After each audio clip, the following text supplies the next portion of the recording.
Mayor Louis Trujillo, Present. Councilor David Romero, Here. Councilor Elaine Rodriguez, She's excused. Councilor Michael Montoya, Councilor David Olivari Jr. Thank you, Mr. Mayor. We do have a quorum. Please stand for the Pledge of Allegiance. I see a member of the Youth Commission, Kyle Conway. Would you please come up and lead us in the Pledge of Allegiance? Yeah, yes, sir. Thank you, sir. Appreciate that. Where would you like me, sir? Right here is fine. I pledge allegiance to the flag of the United States of America and to the republic for which it stands, one nation, under God, indivisible, with liberty and justice for all. Thank you, Mr. Conway. Yes, sir. I'd like to take a brief moment just to remember the people who have perished in our community for all kinds of different reasons. Ms. Kathy Loeta Lucero, who was an educator for 27 years on and off with the West Las Vegas School District, a bilingual teacher and a principal at the Valley. I'd like to just have a moment of silence.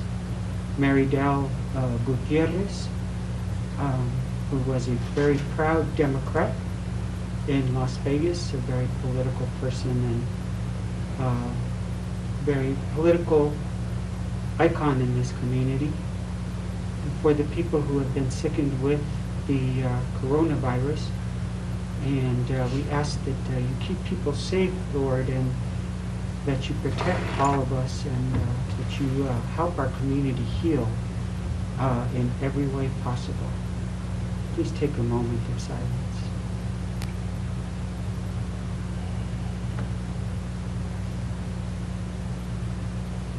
Thank you.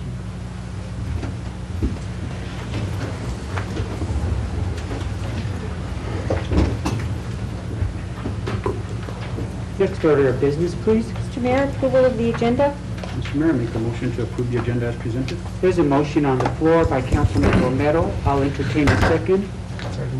There's a second by Mr. Montoya. Roll call, please. Councilor Olivari Jr., Yes. Councilor Montoya, Yes. Councilor Romero. Yes. I have a motion by Councilor Romero, second by Councilor Montoya. Thank you, Mr. Mayor. Motion carries.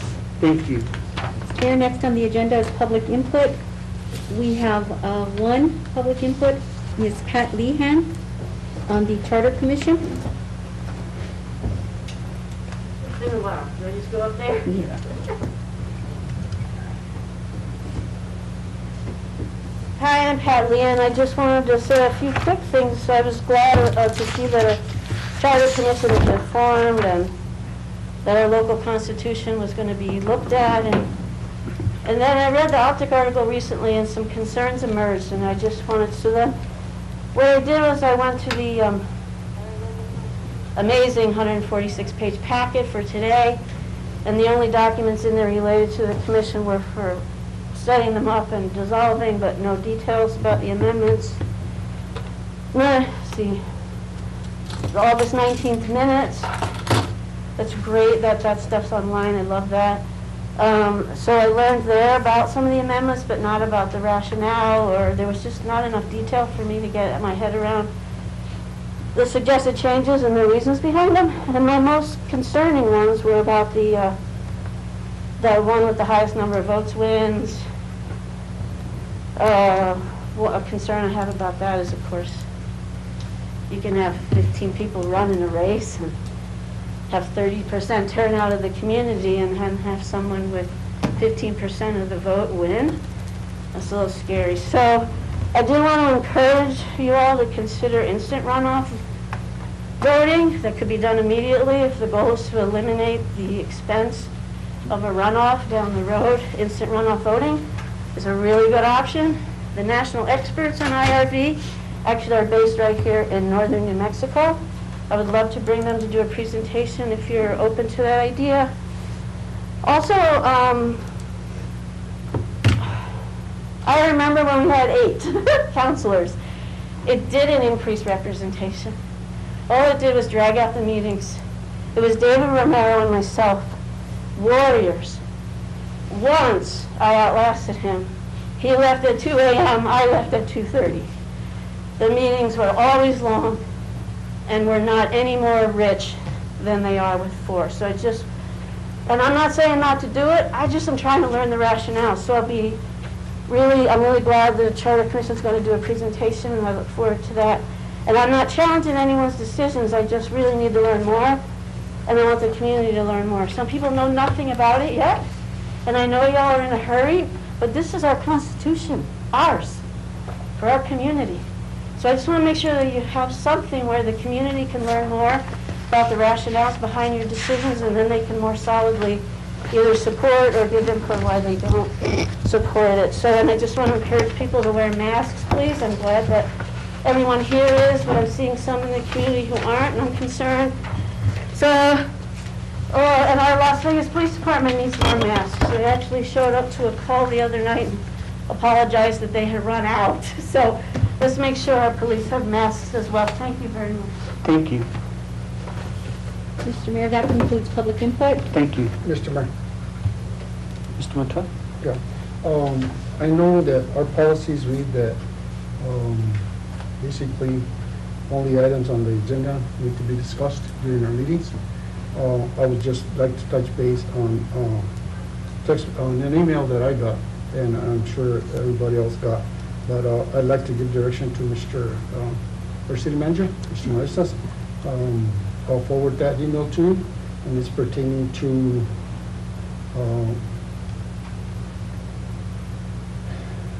let's say improper, apparently, deception of violence, crime against women, and domestic violence during a police advisory committee board held in August the 19th. I'll refer that email to you, and you can address it at that time. And this is to a gentleman, Elias. I don't know the last name. Okay, thank you, Mr. Mayor. Thank you. I'd like to recognize the police officers that are in the chambers tonight. Thank you for all being here. I'd like to recognize Clint Sandoval and express my condolences for the loss of your partner. Thank you, Mr. Sandoval, for being here. Mr. Mayor, next item is mayor's appointments, reports, recognitions, and proclamations.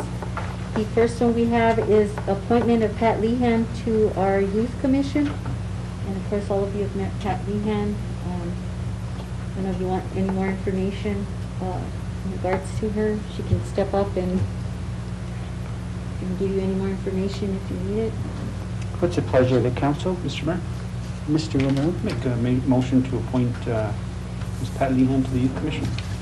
There's a motion on the floor by Councilman Romero. I'll entertain a second. second, Mr. Mayor. Second by Mr. Ulirari. Roll call, please. Councilor Montoya? Yes. Councilor Romero? Yes.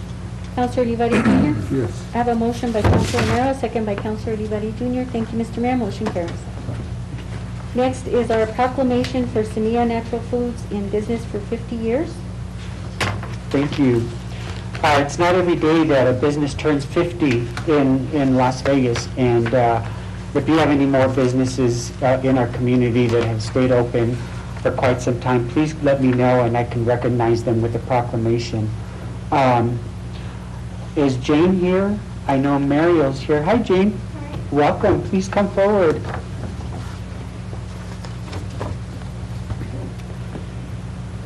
And congratulations on 50 years Thank you very of being a business person in our community. We appreciate you being a business person here in Las Vegas. It feels like a lot of history. Yes. I've been a customer. I was telling Jane Saturday at the store that I've been a customer of hers since she was on Bridge Street. So that was, That dates us both. yeah, I might have been 7 years old. So here it goes. Whereas Jane Lumsden opened Semilla Natural Foods in 1971 when she was 17 years old and will celebrate 50 years of operation. And whereas Semilla Natural Food growing clientele is a testament of Jane's determination to bring a unique and much needed shopping experience to the area that offers the best in natural, wholesome foods and products from individual health and health of our planet. And whereas Semilla Natural Foods remained open during the widespread panic with the food and supply shortage during COVID-19, with regular and new customers wanting to avoid big chain stores, and whereas during COVID-19, Semilla Natural Food business and demand exponentially overnight, which made them work harder to keep their shelves stocked with fresh and healthy food. And whereas Jane Lumsden credits every single person who has shopped at Semilla Natural Foods and every single employee as part of the store's success. And now therefore I, Louis Trujillo, Mayor of City of Las Vegas, along with the members of the governing body, do hereby proclaim September 10th as Natural Food Day in Las Vegas. In the City of Las Vegas, and encourages all citizens to celebrate Natural Food Day with Semilla Natural Foods and the Tri-County Farmers Market at the Harvest Festival, which now is postponed till spring because of all the positive cases. So Jane, once again, thank you so much thank you for very much. being in business for this long and serving our community the way you do. And it's one of my favorite places to shop. Thank you so much. Well, it's especially an honor to get it. Thank you very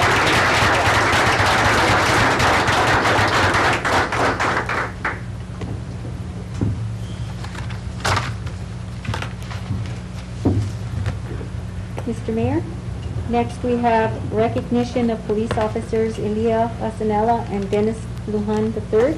And we have our police chief to present. Before I get there to the recognition of the officers, I'd just like to give a brief report as to what I've been up to. So, of course, my office hours in the park every Saturday morning from 10 to almost every Saturday, 10 to noon. Everyone's welcome to come and visit it with me. I'm usually at a picnic table, so if you have any concerns, please come over and talk to me every Saturday. When it gets colder, I'll go to the fire station. So the second thing is we attended the New Mexico Municipal League last week in Albuquerque, and it was a good experience. They had lots of good presentations, met a lot, networked with a lot of people, and it was a wonderful learning experience. And tomorrow, Ben Ray Lujan is going to be in town and has invited me to a leaders meeting in the afternoon. So I'm looking forward to talking to him about some of the federal money and federal dollars that are coming down the pike, and I'm taking a big gunny sack so we could fill up the sack full of money for our little community. I met with constituents regarding the Bridge Street project, regarding the plaza expansion of their outdoor dining. I've taken calls regarding animal control. I've taken calls regarding some vagrants and squatters who have squatted on a piece of land on New Mexico Avenue. I've taken calls regarding weed control, brush control, and trees overgrown on River Drive. And I continue to take all kinds of calls. So please, at any time, please feel free to call me. If you don't have my phone number, everyone else does. It's also on our webpage, so you're always welcome to call me at any time, day or night. So I will answer to all the phone calls. At this time, I'd like to turn it over to our police chief, Mr. Antonio Salazar, so that he can recognize his officers. And once again, I appreciate every single officer that's here this evening. Thank you for your service. Mr. Salazar? So here I have 2 accommodation awards for bravery for Elia Pasanella and investigator Lujan, Dennis Lujan. So a little bit of details on what happened. On July 17, 2021, Investigator Lujan and Officer Fasanella responded to a domestic violence situation within the city of Las Vegas. As Investigator Lujan and Officer Fasanella were attempting to locate the residence, a male subject has exited the residence from across the street from their location. The male subject fired multiple rounds from a firearm at Investigator Lujan and Officer Fasanella. Luckily, no injuries were sustained to either Investigator Lujan or Officer Fasanella. During this incident, Investigator Lujan and Officer Fasanella utilized their training and were able to overcome the unfortunate event that evening. Investigator Lujan and Officer Fasanella showed an immense amount of bravery and continued to remain active in the incident until relieved from the scene. The response that was displayed by Investigator Lujan and Officer Fasanella were second to none and proved the utmost service to the community and the Las Vegas Police Department.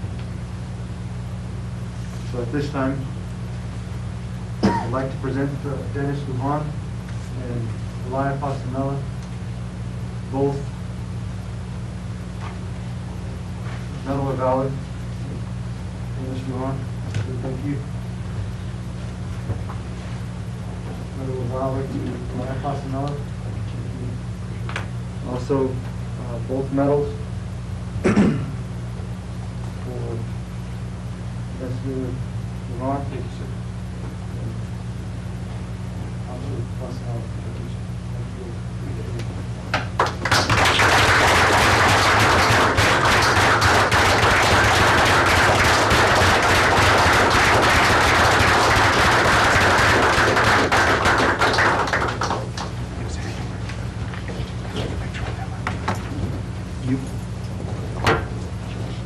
Can we take a picture?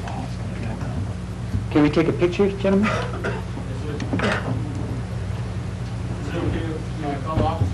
Yes.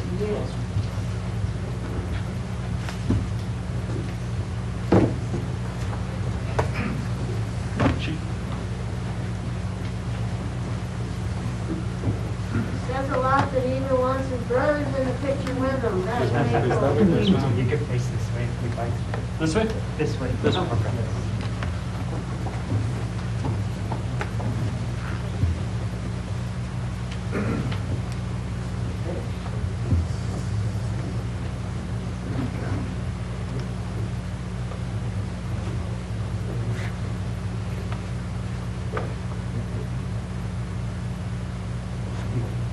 Thank you.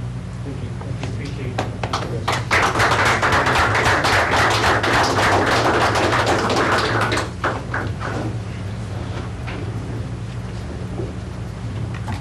Before we move on, I'd like to thank the members of the Charter Commission who are here with us this evening, who met several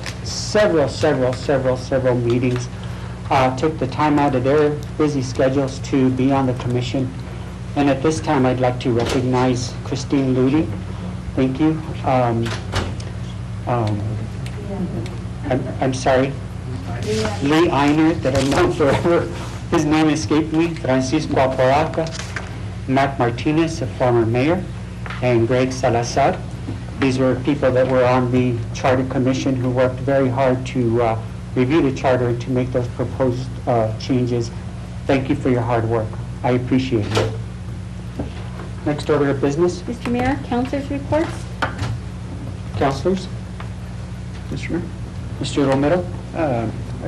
Just to add a little bit to your report on as far as us going to municipal league. I know there was one big issue that kind of caught our attention was the safety plan, and I think Leo was looking into that and getting the individuals that we need to bring on board to kind of guide us on that.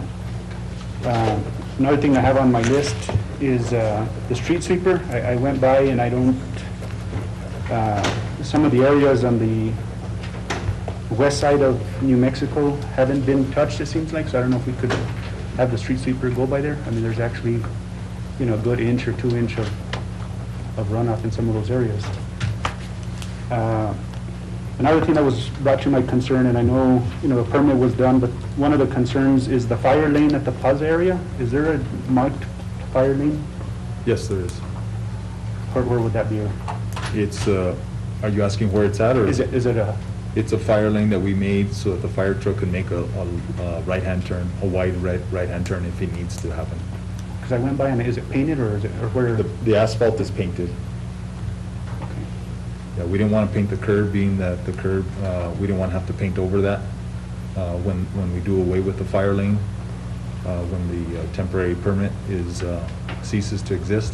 Okay.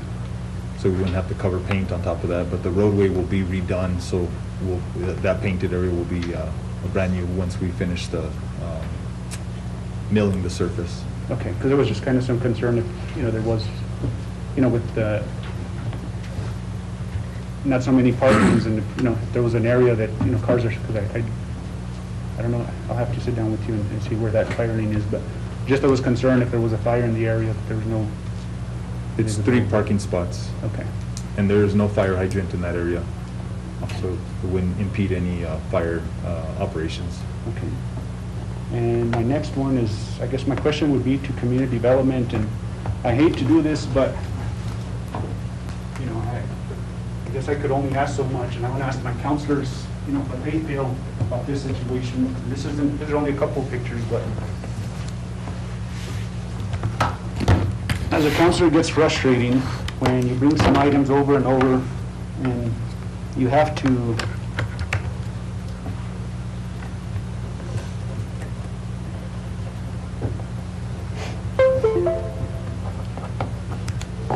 So this is Mayor and Councilors, this is a property that I have in my district. I'm trying to expand it here, but I guess. And I don't know, maybe Bill could justify this property. I've reported it for about 3 months, 4 months. All this area right here, I don't know how that has been allowed to go on. That's one property, and I don't know how you guys feel, but I think it's something that needs to be justified. I think we've all had properties within our wards that we continue to bring up and nothing's done. Councilman Romero. Yes, sir. I do have the same problem in my ward. I've been working on at least between 20 and 30 residents that have been violating a lot of the codes on the city. And there have been maybe 10 that have been taken care of. The rest are a disaster. We get calls, I get calls, and we do change. We had some changes on the code enforcement, but when you're out here and they call you for the past 8 months, 10 months, and nothing's getting done, maybe 10% of them, 20% are getting done. So we have a problem. And then I've always told, and I've sent these pictures before, but there comes to a certain point to where you get frustrated, and the only way is, they say a picture's worth 1,000 words. And I think that's what I'm doing here tonight. Here's another property on Union Street. Same thing, that's been, I think, probably about a year on that one. And I'll just stop at those two, but I think I needed to make a point. And I know code enforcement, and we have issues within community development, and I think those need to be addressed. And I'll leave it at that. Thank you, Mr. Mayor. Thank you, Mr. Romero. Mr. Mayor. Councilors, Mr. Matway? I do have a lot of concerns about code enforcement, from building permits to the grids in my ward being 3-4 foot tall, and nobody's doing anything about it. I've reported it for the last month. Some areas, they do something about it, like Subway, the old gas station, and the Bells, and some of those places. But a lot of them other ones that I've reported on 7th Street and Legion, them Chinese elm are this tall, and nobody's taking care of them. I mean, it shouldn't really be it shouldn't be my job to report all these places that the weeds are that high and they're not in compliance. But we have a city ordinance. We should be abide by. I mean, we get slammed every day saying mayor and council don't enforce the city ordinance, Well, it's up to staff to make sure that those ordinances are abide by. I mean, over here on Row Road and Peco Street, I mean, there's a yard there that's got, you think it'd be a salvage yard with aluminum cans, with trash mixed in, with cars dumped, the whole works, and nobody's done anything about it. We've given direction that we needed to clean it up. Cars that are parked out on the street for 3 years, we started all right, and then I don't know what happened. We got rid of probably 10 cars. As a matter of fact, we got rid of 30 cars in one shot on Grover Avenue because they didn't have license for storing. But what's good for one is good for all, and we need to be consistent through every ward on doing this if it's going to work. But I too get phone calls day in and day out on situations. I do report them, and sometimes they get done, and sometimes they don't.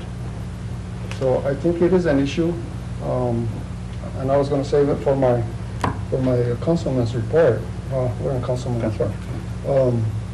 You know, I went on a neighborhood walk with a program that the mayor instilled, and with the chief and the deputy chief from my walk.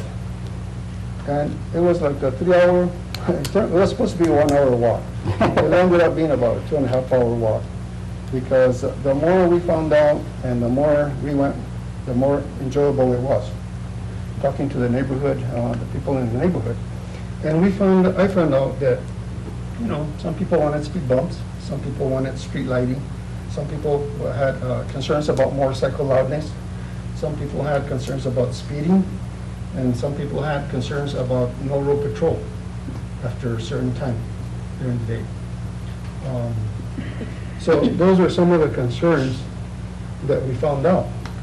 And our chief, I'm sure, went back and he's addressing those issues, because now I've seen in my cameras at 2 o'clock in the morning, there is a road patrol being going on, and in different times of the day, which hadn't been happening, by the way.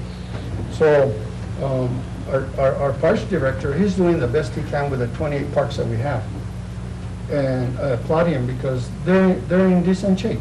I mean, some take a little bit longer to get done, but they get done. With as much help as he has, I mean, I'm surprised he's doing that much. But I do have concerns that I think our economic development section is working more on point A to point B and forgetting about the rest of the community. And I know we hired 2 new code enforcement officers, and I don't know how well they got trained in 5 days or 4 days, but to send both of them in one truck is, to me, it's kind of fighting with just hire one.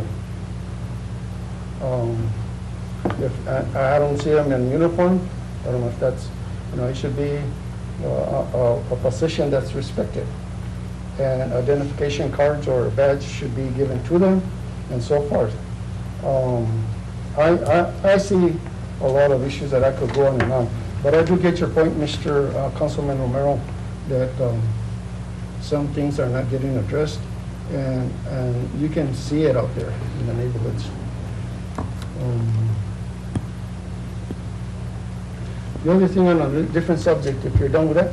Yeah, I just wanted to make a point, because The other thing is, it builds it, and I don't know why, but, you know, and anything that I bring up seems to be put, you know, in the back burner or whatever reason it is, and I just don't think that you guys would appreciate, and I know, you know, we have those issues, but to me, it shouldn't take, you know, a year to get some of this stuff addressed. I mean, if that's justifiable to whoever's checking it or what it is, but to me, I just wanted to make sure and let you guys see those pictures that's right on the sidewalk. I don't see how that's allowed. I know in those pictures, you don't see no red tag or anything on any of those vehicles. It's just ridiculous. Just leave it at that. And I can even really tell you, I mean, we have a resident in this hall today that had a concern about some vehicles that have been parked across the street on South Pacific like forever. That's on my list, Councilman. And yeah, but you know, regardless, it's your word or not. But either way, you know, I brought that issue to light, and nothing has been done about it. Those vehicles still stay there on city right-of-way, in between the curb and the property line, blocking sidewalks and this and the other, and nothing has been done.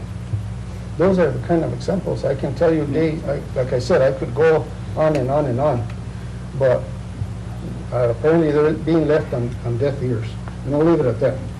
The other concern that, the other thing I wanted to mention is I too attended the New Mexico Municipal League, and it was very educational, and we learned a lot about the cabinets bill that passed, and how the city of Las Vegas needs to proceed on doing resolutions and ordinances for that. What we can and cannot do, and we've already, our city attorney has already started working on that, and we're on a deadline, I think, of November 25th on that. So we have to come up with our own ordinances at our level, and it deals with a lot of stuff. I mean, I wouldn't even know where to start. But before we issue out any licenses, they will have to be approved at the state level, and the qualifications that they have and so forth. But we were informed about all that, and there was about 10 different other subjects. And then we learned a lot about how other communities our size dealt with the COVID this last year, which was very impressive because different communities have different ways of doing stuff. And we got different ideas and I think we were on top of it, and I think, thank you, Mr. Mayor. I think we did an excellent job as far as the curfews and this and the other that we did, sending employees home and so forth, keeping everybody's trace, keeping everybody safe. So with that, Mr. Mayor, I also, on a different subject, redistricting comes in to play right after the census, and we have gotten the numbers of our census in Las Vegas, and they've decreased by 7%. And our obligation as a city charter, we are to name a commission, and I'm going to submit my name of Mr. Dale Turner to that commission, and so that we can proceed and give them direction, and also put it out for our RFP, Madam Clerk, process, so that we can start on that process that's got a deadline. Do you have anything further to add on that? Mr. Counselor, being that the amount will fall under the 60,000, I checked with procurement, and we only have to get 3 written quotes, so I'm already on top of that. Okay. And what goes hand in hand with that is that I believe in 2015, Mayor Alfonso Ortiz at that time annexed in a section of the airport road. I believe they had water service there done at one time, so the solution was to go ahead and annex them into the city, and that has never been done. And Mr. Mayor and Council, with your permission, I'd like to give a directive to the city manager that he gets staff on this, and I would say I would give him 7 days to get this fixed and have personnel and staff go to the courthouse, register it, and because that information is going to be needed for these people to do this committee to be doing their job accurately. That needs to be included in the census and in the redistricting. Okay? Mr. Mayor, thank you. Thank you. Just to remind all the other councilors, you have till Friday to submit one name from your district to me for approval to sit on the redistricting committee. Anybody else? Next order of business, please. Mr. Mayor, we have our city manager's report, Mr. Leo Maestas. Thank you. Welcome, Mr. Maestas. Thank you. Good evening, Mayor and councilors. I chose to convert our presentation to a PDF so we wouldn't waste so much paper like we've been doing in the past few months. If that's okay, if you'd like a hard copy of it, I'm more than willing to get that to you after the fact.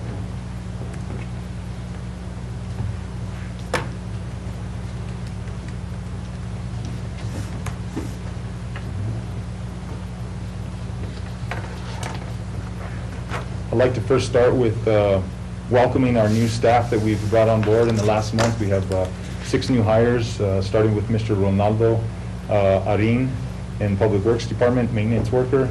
We have Eleanor Duran in the finance, general accountant. We have Mr. Joseph Tao, recreation and wellness technician. Mr. Alex Allingham in the police, within the police department as animal control supervisor. Justin Armijo, Fire Department, EMT 1, and Richard Encinas, Recreation with Youth Programs Coordinator.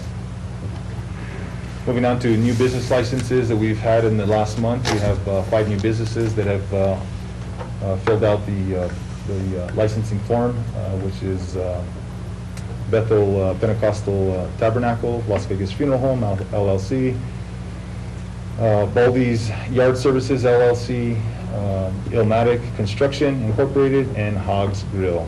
We welcome you to the city of Las Vegas. We wish you well. During the last month, we implemented 2 new administrative regulations, one being our social media policy, which identifies that you cannot use social media, personal social media during business hours on anything, whether it's personal devices or work equipment during business hours. The second would be our COVID-19 guidelines that really identifies our isolation periods, our testing methods. We have gone to testing close to 60 employees every week on a set schedule. So everybody knows that it's their week coming up, week 1, 2, 3, and 4. We have 4-week schedule of testing, 60 to 63 employees on each of those schedules. Farmers Market roof has been installed. That is finished. There's only a couple little painting things that need to be done at this building. I think this was a project that the city had been working on for a while. I don't know the reason for it not being finished, but that has been done. Everybody at the Farmers Market was ecstatic that it was finished. Like I said, they will be done with just some minimal painting that they have to do on the gable ends of that building. That's it for the slides, but I did want to brief you quickly on the Bridge Street project. We were a little bit slow last week. We had a lot of, as you may all know, that we had a lot of permits that had to be changed and some change orders within the Department of Transportation, so we can move forward with the engineering and move forward. Today they did pour some cement on some of the ramps and are continuing excavation of the water lines. On the code enforcement topic, year to date, we've had 510 complaints. There's 331 of those that have been resolved, and 260 red tags have been issued. That's year to date. In the last month, there's been 49 calls, 39 have been resolved, and 6 red tags in the last month since our last report. We continue to address weed door hangers. There's been over 300 door hangers that have been given out to residents. Some are quick to comply and some are not quick to comply. We go through the process that we have implemented for our red tag process, giving the first red tag, I'm sorry, giving a 15-day period, issuing the second one, and then we go into abating the property. With that, I stand for any questions that the council and mayor may have. Mr. Maestas, I do have a request. I'd like to, for the ordinance regarding code enforcement and that 15-day window to be brought in front of council with a proposed change to give them 5 days to comply. And if they don't comply in 5 days, then we move forward with the other. So I will propose that on our next agenda. So if we could get the ordinance, and I know that we have to publish the ordinance and make those changes, but I'd like to see that on a very recent agenda. Yes, sir. Thank you. Mr. City Manager, on that new business, Las Vegas Funeral Home, is that also include cremation or no? I cannot tell you. Mr. Hendrickson, do you know any other information about that business? No, I don't. I'll find out that information. I don't know. And did they meet all the requirements as far as location? The address of it, is that what you asked? I could hardly hear you. Do you know what the address of that funeral home is? No, I Mr. Mayor? didn't print that out, yeah. So the funeral home is on Bill Joe's Ringside location. As far as I was last aware, they did pass everything through the state, and I believe it is a cremation. I'm not sure about the cremation. Okay. The other thing, Mr. City Manager, is I want to see if you could direct, or maybe I should just direct it directly to our city attorney, is on the youth commission, checking to the bylaws, because their bylaws indicate that the chair has the authority to give direction as where the meetings are to be held. And that goes against what council passed the resolution that all meetings need to be attended at the city chambers, so that they can make that change. And also, Mr. City Manager, did you support or do the MOU with RTD Bus? Because I know they were pressuring on the deadline. And that was a 5,000 continuing support for next year. And that's a bus from Mora to Highlands to Walmart to Luna and to City Hall, and they're all around town. Yes. I haven't made contact with RTD. I did ask our Mr. Hendrickson, which is oversees transportation, because I thought that transportation would be in that category. So we're just finding out more information of how that contract transpired originally. So I'll have to get back to you. I don't know exactly when the deadline is. I've never even seen a deadline. I've never seen a contract from RTD Bus at this point. Are you aware, Mr. Hendrickson, on that? I think that was just done out of the executive office, Yes. so we weren't part of that. Okay. Can you get back to them? If not, I'll get you the information. I will. Because I know they're on a deadline timeframe for federal funding. Yes, sir. Thank you. And I also sent an email regarding information regarding that bus. How many riders, how many, And basically, NMHU is putting in 10,000, Luna, Luna Community College 10,000, and Mora, I think it's 30,000, and we were putting in 5,000. And they're on a 2-year trial period basis. But due to COVID, their numbers were really down. Right. But I don't know what they're now, but, yeah, if you'll follow up on that, thank you. thank you, Mr. Maestas. Mr. Romero? Mr. Maestas, question on the social media policy, and I know I was in conversation with the chief yesterday. There's a few old, for instance, police department, we have about 5 Facebook pages. So I don't know if there was a way, he's going to look into it to see, how we could, because at this time, those individuals are no longer with us, so they basically post anything and confuse the community. So that's something we got to look, and I know we also have, and I brought it up in the past, other city Facebook pages, and I've always said that there has to be more than one person with, with those access and passwords. And I don't know if we've gone to those.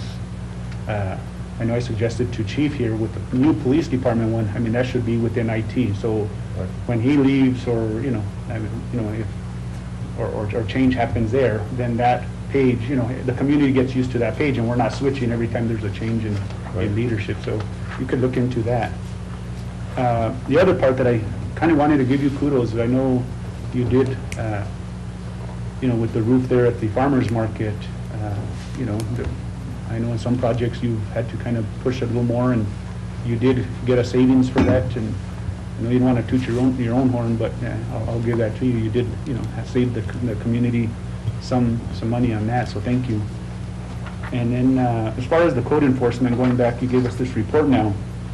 Have we digitized that yet, or is it still, I know at one time they were talked about upgrading Tyler, and then there was some issues. I don't know, where are we updated to where we give those notices, the 10 days, the 15 days, where it's an automatic ding ding, now let's follow up on that. Have we fixed that yet, or are we still?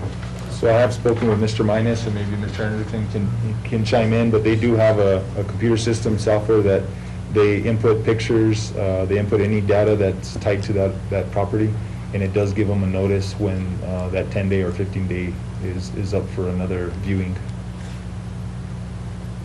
And then you mentioned on, the numbers that were closed out, so I'm just kind of, I guess, confused how, basically the percentage that you look, we're doing good, but obviously from all of us, we have these concerns that we brought forth, and they're not getting addressed.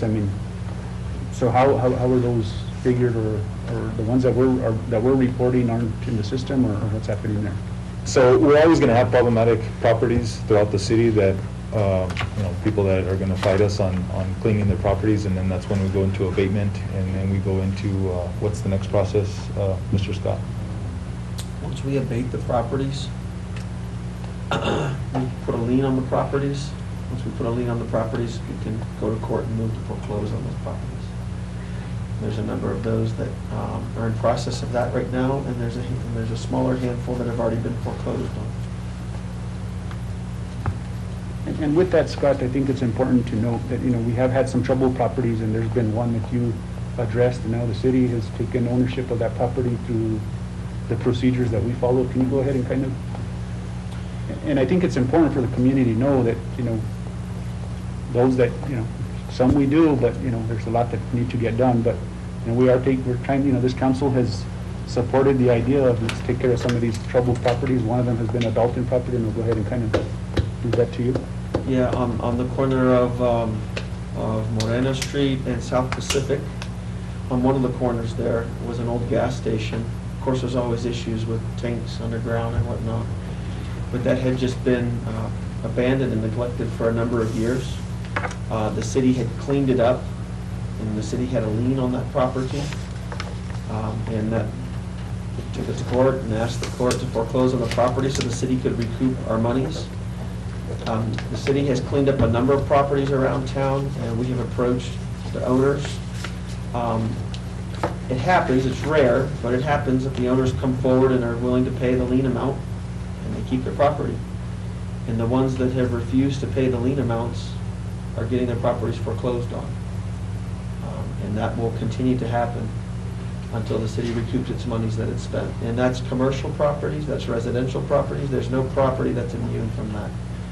So if they're gonna let their properties go and the city's gotta step in and do something about it, the city council has directed me to foreclose on those properties and get them sold and at the courthouse steps at an auction, and get new owners who are willing to take care of those properties and fix them up and avoid the loss of so many of these historic properties that's happened over the years. So, I'm sorry, Mr. Romero. No, go ahead. So when do we see that station blown up?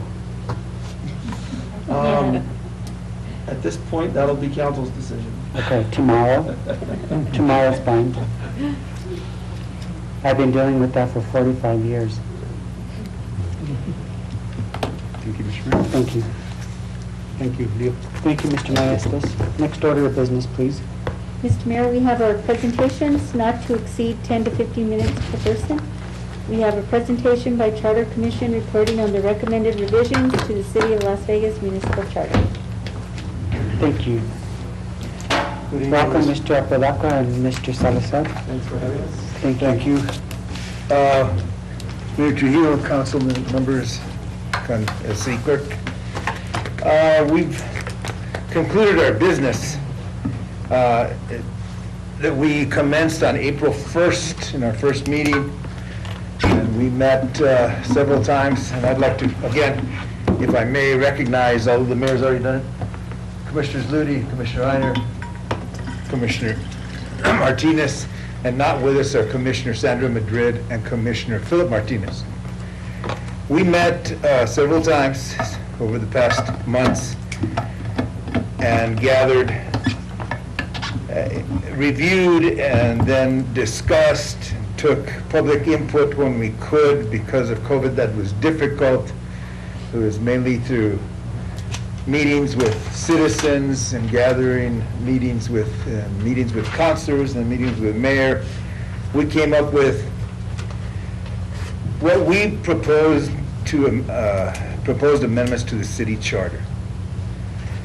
And basically we had 3 major amendments and then some recommendations. In our findings, we found that there were several areas of the charter that and I have to back up a little bit and give a lot of credit to you, Mayor, and this particular council, that we had not seen the divisive, I guess, actions by mayor and council of past administrations that were brought up to our attention, and we being citizens, had witnessed during the past 10 years.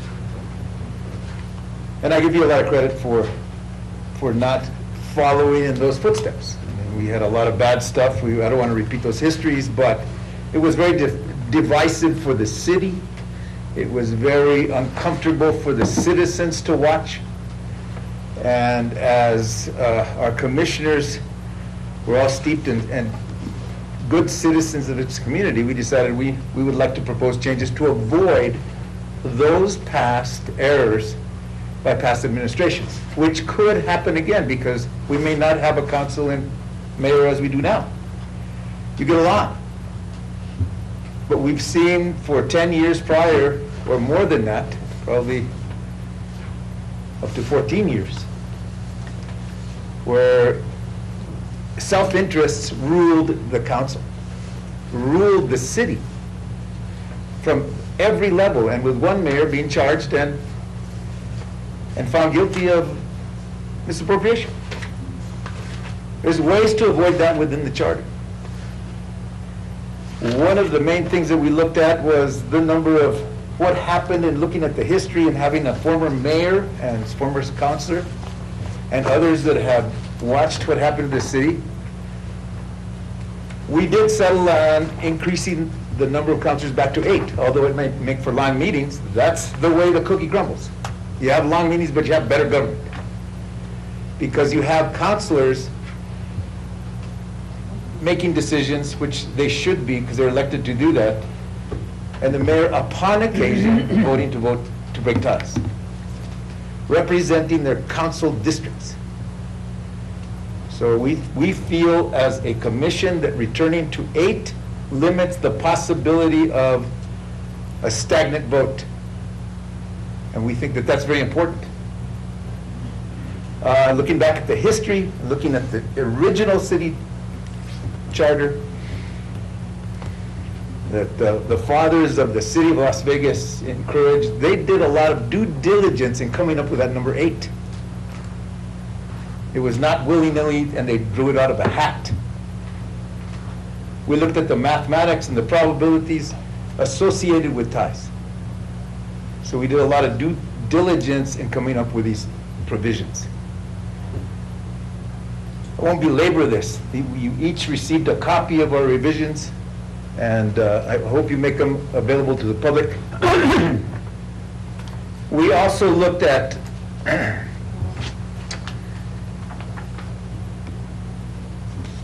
see here, we told you how to go ahead and add 4 councilors.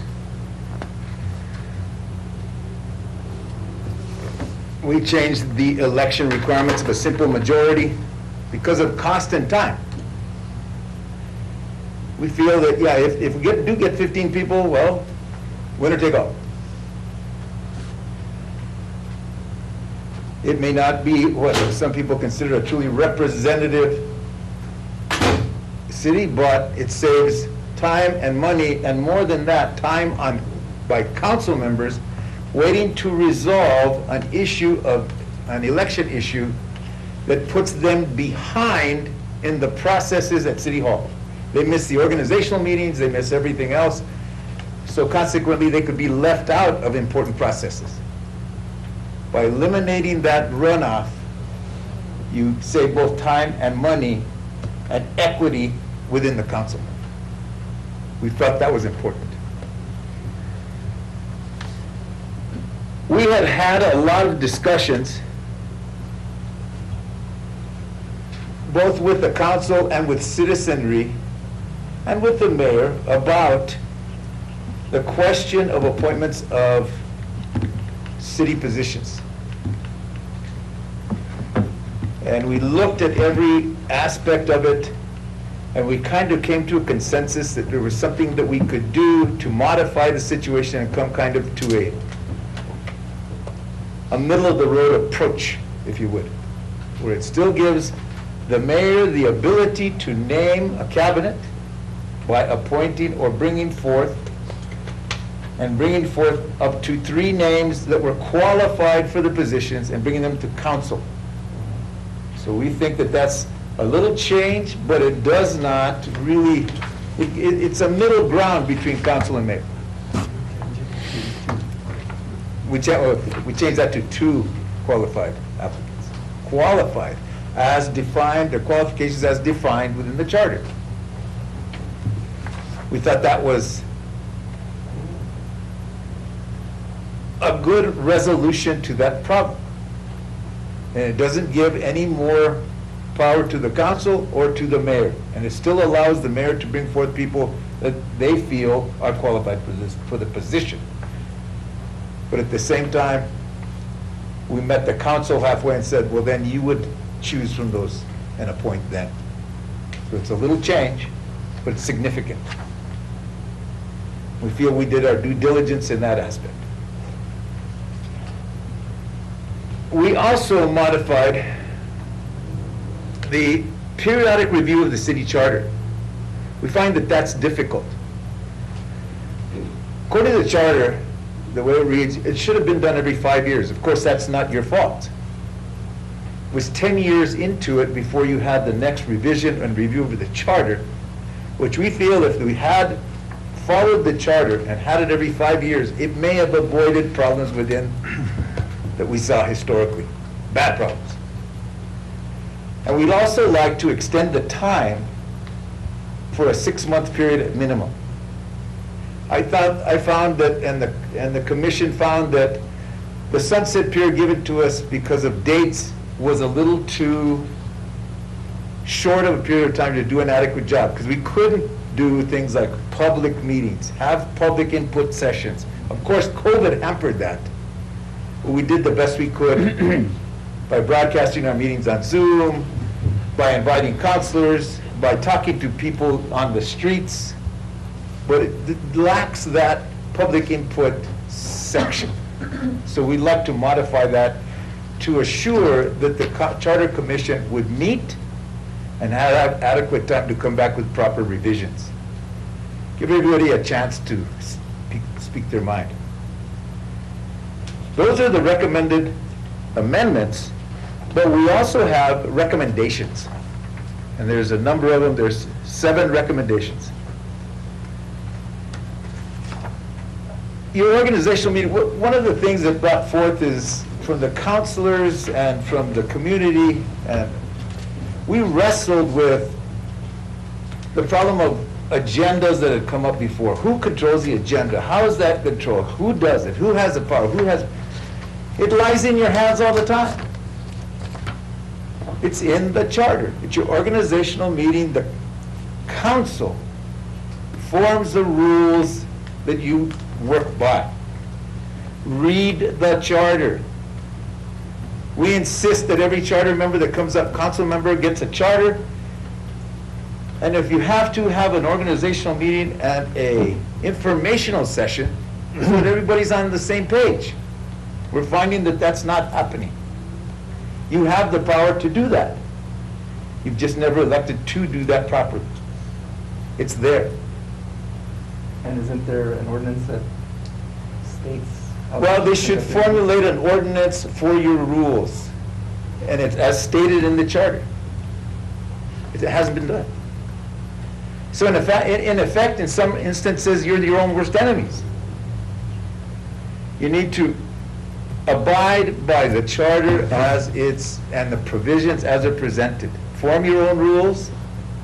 Setting the agenda, who sets it, that's in your power. It's there.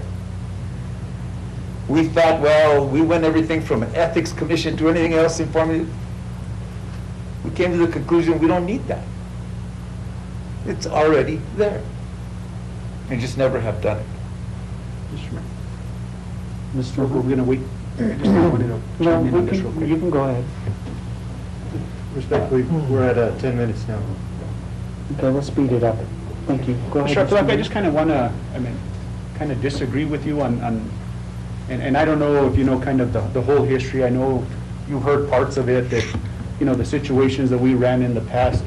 And let me assure you, during that time was probably the most times I've ever read one single document, is verifying and making sure and doing all that. But everything within the charter, I just want to, make this clear, is that we did everything within the charter to make sure, and we put several agenda item requests, and maybe the clerk could verify this, several agenda item, everything within the charter that we could do, we followed it, but there was another admin rig, am I correct, that, you know, that the mayor at that time was pulling out, we had our rules of procedure, we had everything that we were following, but at the same, don't ever think that we weren't doing, we weren't reading this, because we did everything that we could within this document, you know what I mean? We read it up and down, and so I want to clarify that, that it wasn't, that we weren't reading it, that we came in here and we're just kind of dependent on what she said. And perhaps I misspoke. And it's not that you haven't read it. Yeah. It's that you haven't implemented that. Yeah. The organizational meeting calls for you implementing rules and passing an ordinance. Yes. Haven't seen that. And that may be a fault. It's not your fault. It's not our fault. It's just what our read of it indicates that. Other recommendations, we go from rules and minutes. Some recommendations for the city clerk, because of all the offices that this charter affects, she's the one that's most affected. The Police Advisory Commission powers and duties, we made some recommendations there. Recommendations on conflicts of interest, political activity, and modify the dates of municipal elections to coincide with the general elections in November. We think you should do that. That would save a lot of money, save a lot of time. To quickly wrap it up, because it seems like time has been not on our side during this whole process. We tried to do the best we could with under the timelines and the rules that we followed. Mr. Mayor, I know now we have a 10-minute time limit, but I think it's kind of a discussion, and maybe we could, go a little into if there's more concern instead of kind of making it quick. I know. I just ask that we speed up the conversation. Okay. We have other business to continue to. Thank you. But I will wait for my comments till the presentation is done with, Mr. Mayor. Very well. in our opinion, I think we did a good job in the time that we had, under the conditions we had with, no meetings, no nothing. I want to thank the commission. I think that we had some brilliant people who sat there, and we had lively discussions. And we listened to each of you individually. We listened to the mayor, we listened to every counselor, we listened to the clerk. We had discussions with the attorney. And I thought they were good sessions, and I hope that you really consider these when you're making your final recommendations and bringing them to the people, because the last ones to come are the people. And I think that as a commission, we represented the citizens of the community, and that's what this commission is supposed to be. It's a citizens review. And I think that we completed our mission, our task, did it within schedule, on time, as imposed, and we had good people doing it. And with that, our work is done. Thank you. I want to thank you all. It was a good process. Thank you. I appreciate it. Thank you. I appreciate all your hard work, and again, Mrs. Louis, Leiner, Mr. Martinez, Philip Martinez, And Sandra Madrid. Sandra, and Apalaca, and Salazar. Thank you so much. We really appreciate the time that you took out of your personal life to donate to the city and to help us with this process. Thank you. Thank you for the opportunity. It was a great experience. Thank you. Could we still have questions? I have comments. We might have a couple of questions if you're ready for some comments. Mr. Romero? No, I don't know. Okay, Mr. Montoya? I have no questions. I do have a lengthy comments to make. Excellent. This governing body cannot be compared to any governing body. We're elected officials, we're responsible, we're accountable, and we're doing our job.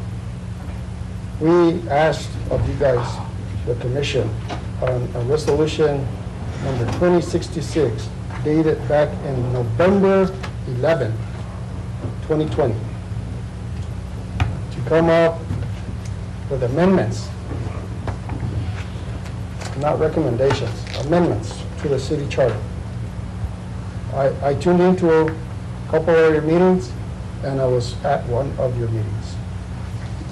And I'll tell you that I was pretty disappointed that a lot of 50% of the time was spent on questioning the authority or the role or the obligations of mayor and council, which wasn't the direction given by this governing body. Comments like they need a one-to-one class training, comments that the most largest families are the ones that they get to get in. You know, I ran unopposed. I have no large family. So those statements are way out of line. Thank you.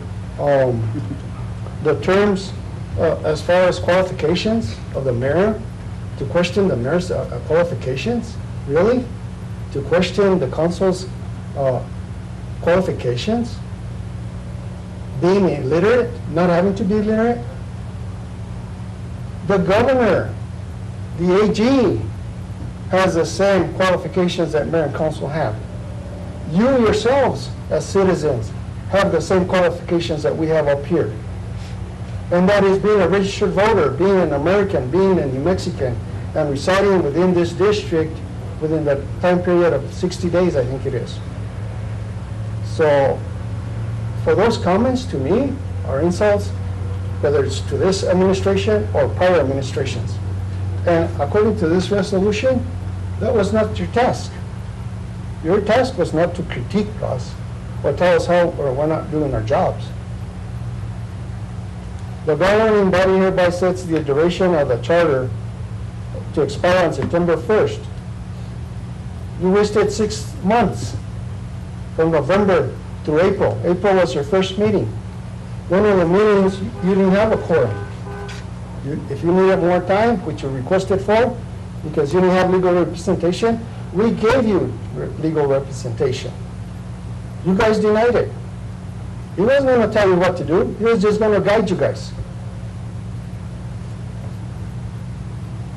Another thing is,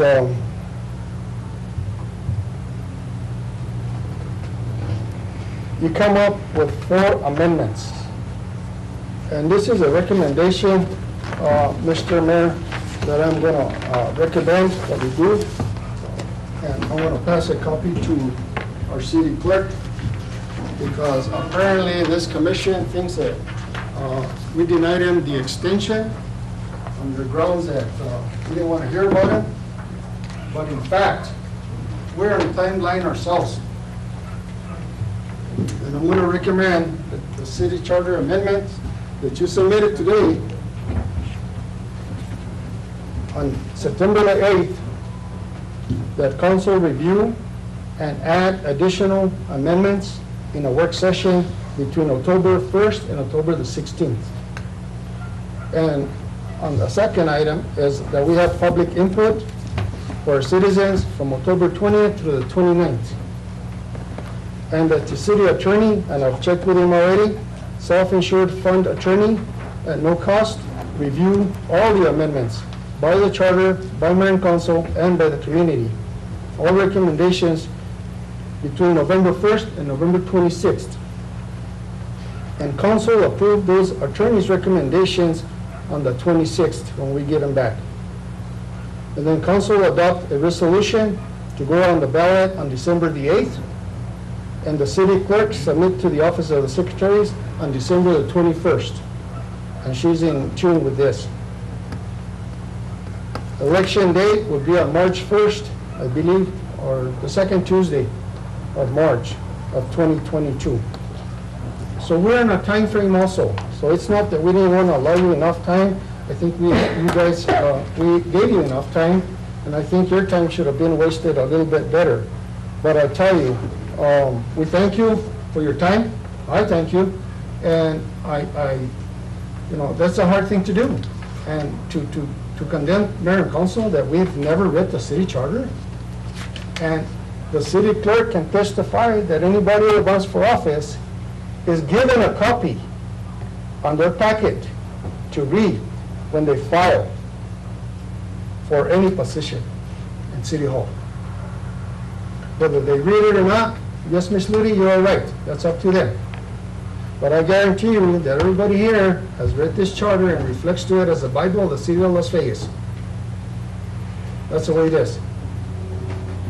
And for accusations to say that we're not following the city charter, we have staff that we direct to follow the city charter. We ourselves follow our city charter. During our organizational meeting, and we'll have it again in 9 months.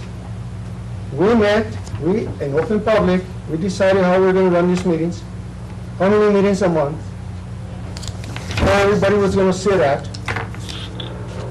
what we do on special occasions, what authority the mayor has, and on and on and on. We set goals. So to say that we have no plans and nothing set on stone, really?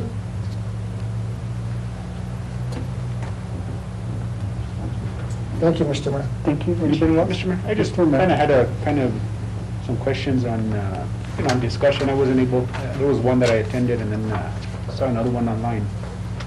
And it was more pertaining to the appointments, attorney, city manager, chief of police.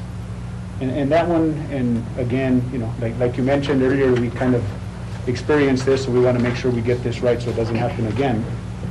But in the recommendations, nothing was, and then maybe you guys discussed it and maybe decided not to, but for instance, I'll go ahead and read the old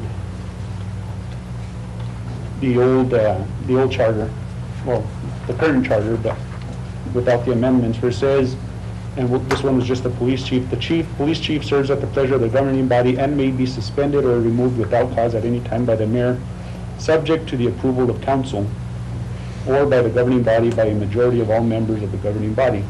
And as we know, what happened in the past was the mayor had her idea of, what could happen. Council, decided that no, we're not going to remove the clerk.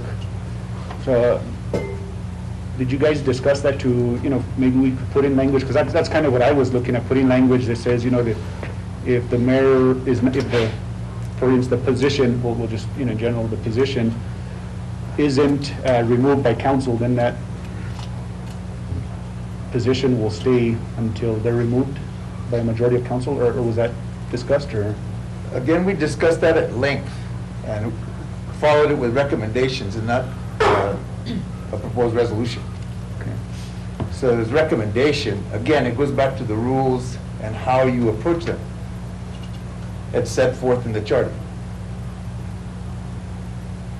So I think the crux of this goes back to the implementation of the rules and an ordinance that would be imposed after, either with or shortly after your organizational meeting, that would set the rules for all those. So I guess your guys' discussion consisted of do an ordinance that would specify how the clerk would, because an ordinance can be changed at any time, and what I'd like to see on the charter, and this is just my opinion, is see it on the charter where there is no changing the ordinance from time to time just for their convenience. And so the way you guys were looking at it is something like that, put it in more along the rules of the body, instead of a change in the actual charter. Now the other thing we did discuss at length was your recommendations or proposals for this.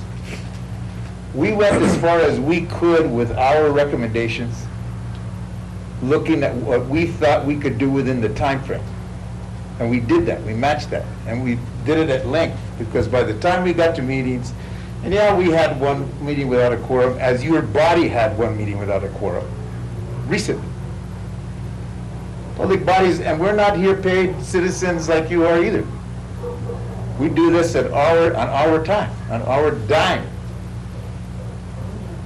So we had one with no quorum, 4th of July. So we were celebrating an American holiday, I guess. Yeah.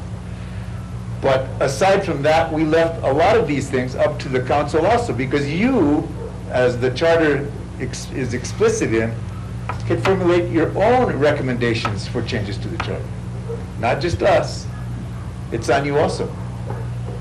You can accept ours or not. Throw them out. If we didn't do our job, throw them out. If you have a better way of approaching this, that's your purview. You're elected, we're not, we're just citizens. And we're voters. And each one of us, in our own right, will go out and advocate for a change in the charter, as we will for every elected position. But we left some of these things up to the council. If you want to do stuff, because every one of you brought what you thought to the table should be changed, we took the majority of them, which we knew, and the citizens who approached us said were the most pressing changes. Increase the number of counselors, get rid of the runoff, and look at the appointments. And we were pressed for time.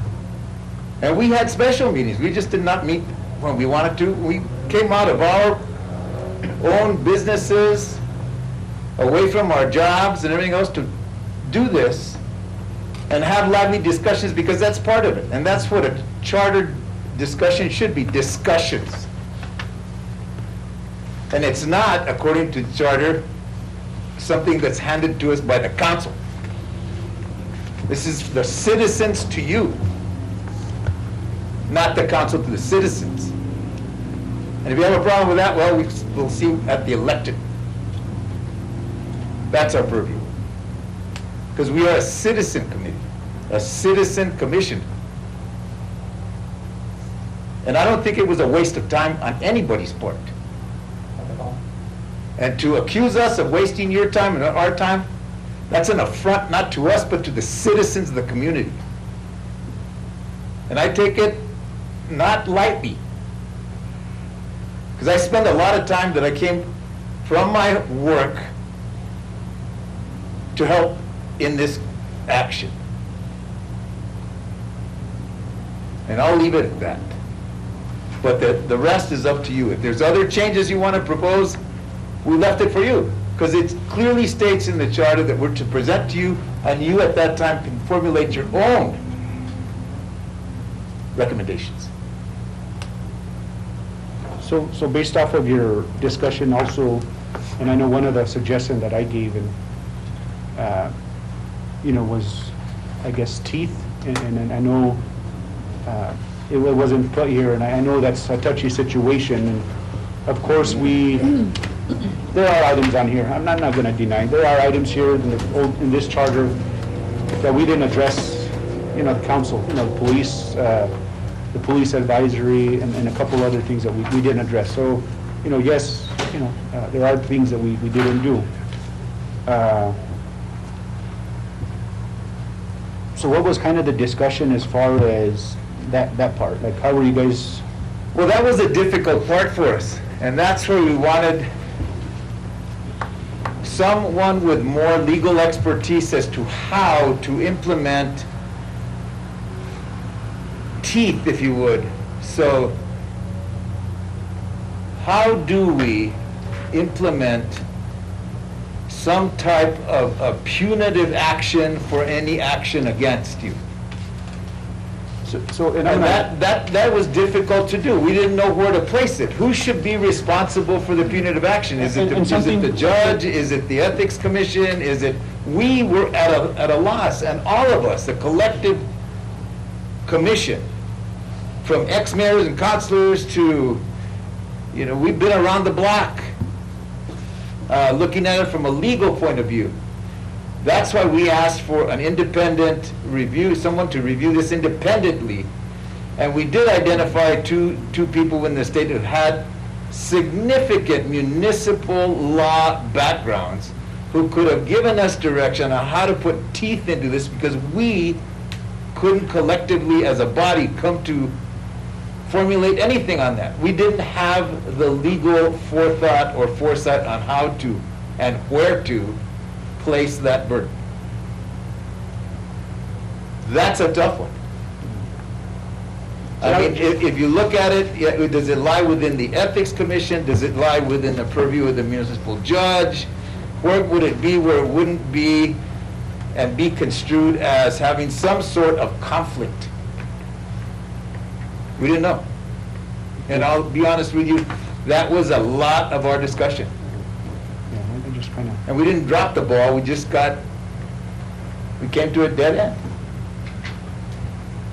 This is not something that can be done overnight. And we looked at this, and I looked at city charters from across the country on similarly sized communities that had similar issues, and I couldn't come up with one. So this is something that's not been only we've grappled with here, but other places, and we've yet to find a solution. It may lie within the Ethics Commission, but then again, when was the last time you impaneled an Ethics Commission? Yeah, and no matter what we decide or what we go with, we're never gonna, make any people happy. I know there's, some, I mean, when the article came out in the newspaper, right away, right off the bat, people are like, oh, we can't go back to 8, nothing gets done. So we have that, and to me, and I mentioned this at our meetings, is, some of these items, we're gonna have to be very careful on how we put them to vote, because if we tie it all together as one, the whole charter can go out the window because of that one, the eight council members. So we're gonna have to kind of be very careful. And we looked at that, and the charter specifically says that it has to be individual items that you bring forth. So you're gonna have a long ballot. Those are things that we discussed at length. I mean, a lot of the discussion we had were over, and the attorney, he was here for a lot of them, can attest to some really complex legal issues that we are collective, from the history to experience to the legal end of this. Kind of scratch your heads. How do you do it? But what we came up with were things that were brought to us, and the reason we came to 8, when we look back at the history, and then having a former mayor and councilor that served both at 5 and then brought forth the new, and worked on the last charter commission, he says that was the time that we had the least conflict. You had a lot of people on here, it didn't cost you that much more money. The issue of going from 4 to 8 was when the council wanted to get paid at the rate of the county commission. The voters said no and changed it. That was the reason for that, the history behind it. But then the other reason we went to 8 is if we went to another odd number of 5 or 7 or some other number, you were going to have to, after you pass this, then have another redistricting session. And the easiest way to do it is just to add another member to each of the existing districts that you're going to come up with, so it would be the least costly and the most efficient. Otherwise, if you come up with another number, if you decide to add more members to the council that's not 8 or 4, after you come through this and after the electorate passes it, if they do, then you're going to have to redistrict again. And then you're going to have, how are you going to settle on whose district it is and who's going to serve? Yeah. You have a real quagmire there. The easiest way to do it and the most expedient and efficient was just simply to add another councilor and make it 8 like it was. And historically, we had the former councilor and mayor who said that was the most efficient in his recollection, in his experience, because yeah, you had more people, but at the same time, you had more representation for a district.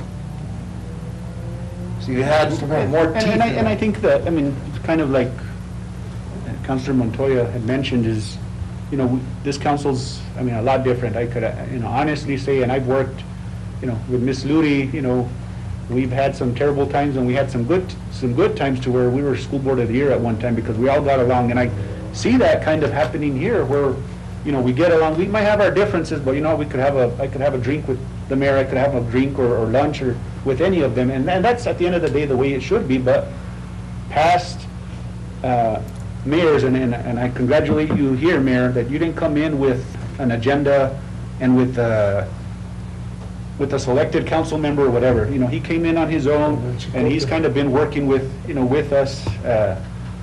We might not agree every single day, but that's the way government should work. We have our differences at the end of the day, but at the end, we respect each other and we could work along, and I could call him and, talk to him or whatever, and that's the way government should work. But we always got a plan for those times that, they come in with a slate and they're going to take over and do everything. And I know Mr. Martinez dealt with slates, back in those days, and, and it's tough, but, we want to make sure that we protect ourselves for the future. And it's a And tough that's why, situation that we that's have why I to- started my remarks as we give you a lot of credit. I think this council and this mayor have worked closely together, but if you looked at past, in recent past, it wasn't like that. And it presents that opportunity for those people that come in with their own agenda and a lot of personal stuff that get their way every time, and that's not what citizens of this community want to see. And we didn't do this just for ourselves. I mean, we talked to a lot of citizens. I talked to a lot of people in every ward, and I got input. And I talked to gatekeepers of neighborhoods and everything else and said, well, what's the best way to do this? If this wasn't done, we didn't do this by sitting around here. This wasn't just the only action. We talked to a lot of people, and then we talked to you, and we talked to the clerk.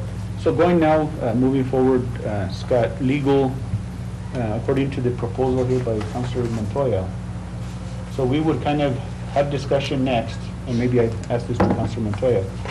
We would have this, a work session, the council, and then from there get public input, but at the same time, we're kind of making those changes, or how are we proceeding?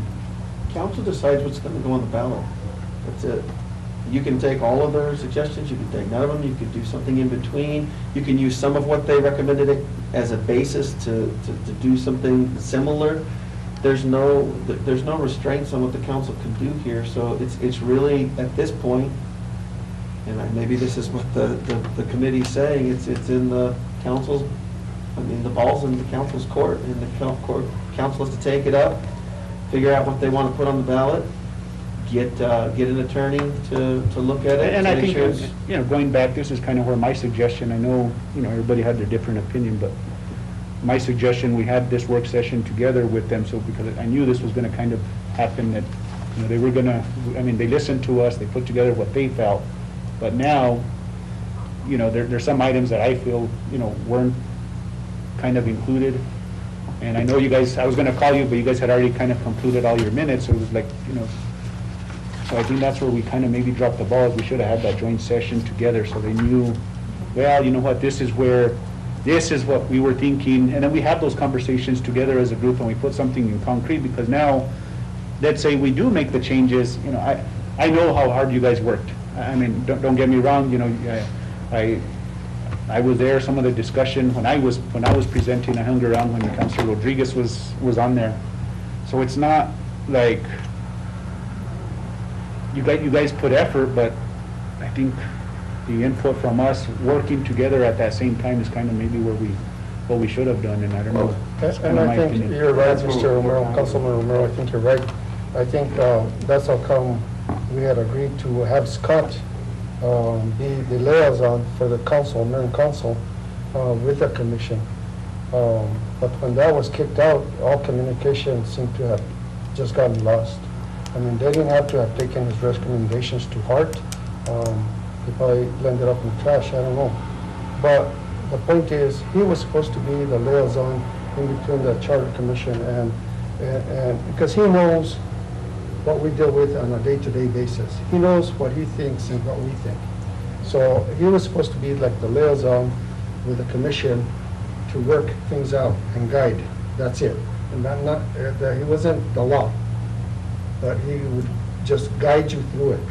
And that never happened. And I think that's where I think we should have probably done the commission back here and given more clear direction or So with that, I know you guys are done, and I know there have been some words here that maybe have made you guys all uncomfortable.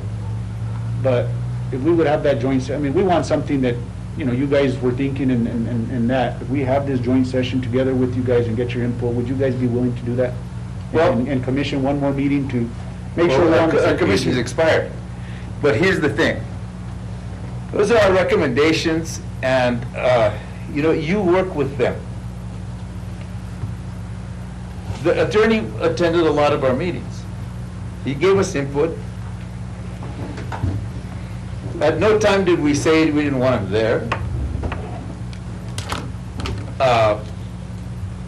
We went off and reviewed and looked at it from a historical perspective and from a perspective of other communities, what works, what doesn't work, what has worked, what didn't work, and that's where our recommendations came from.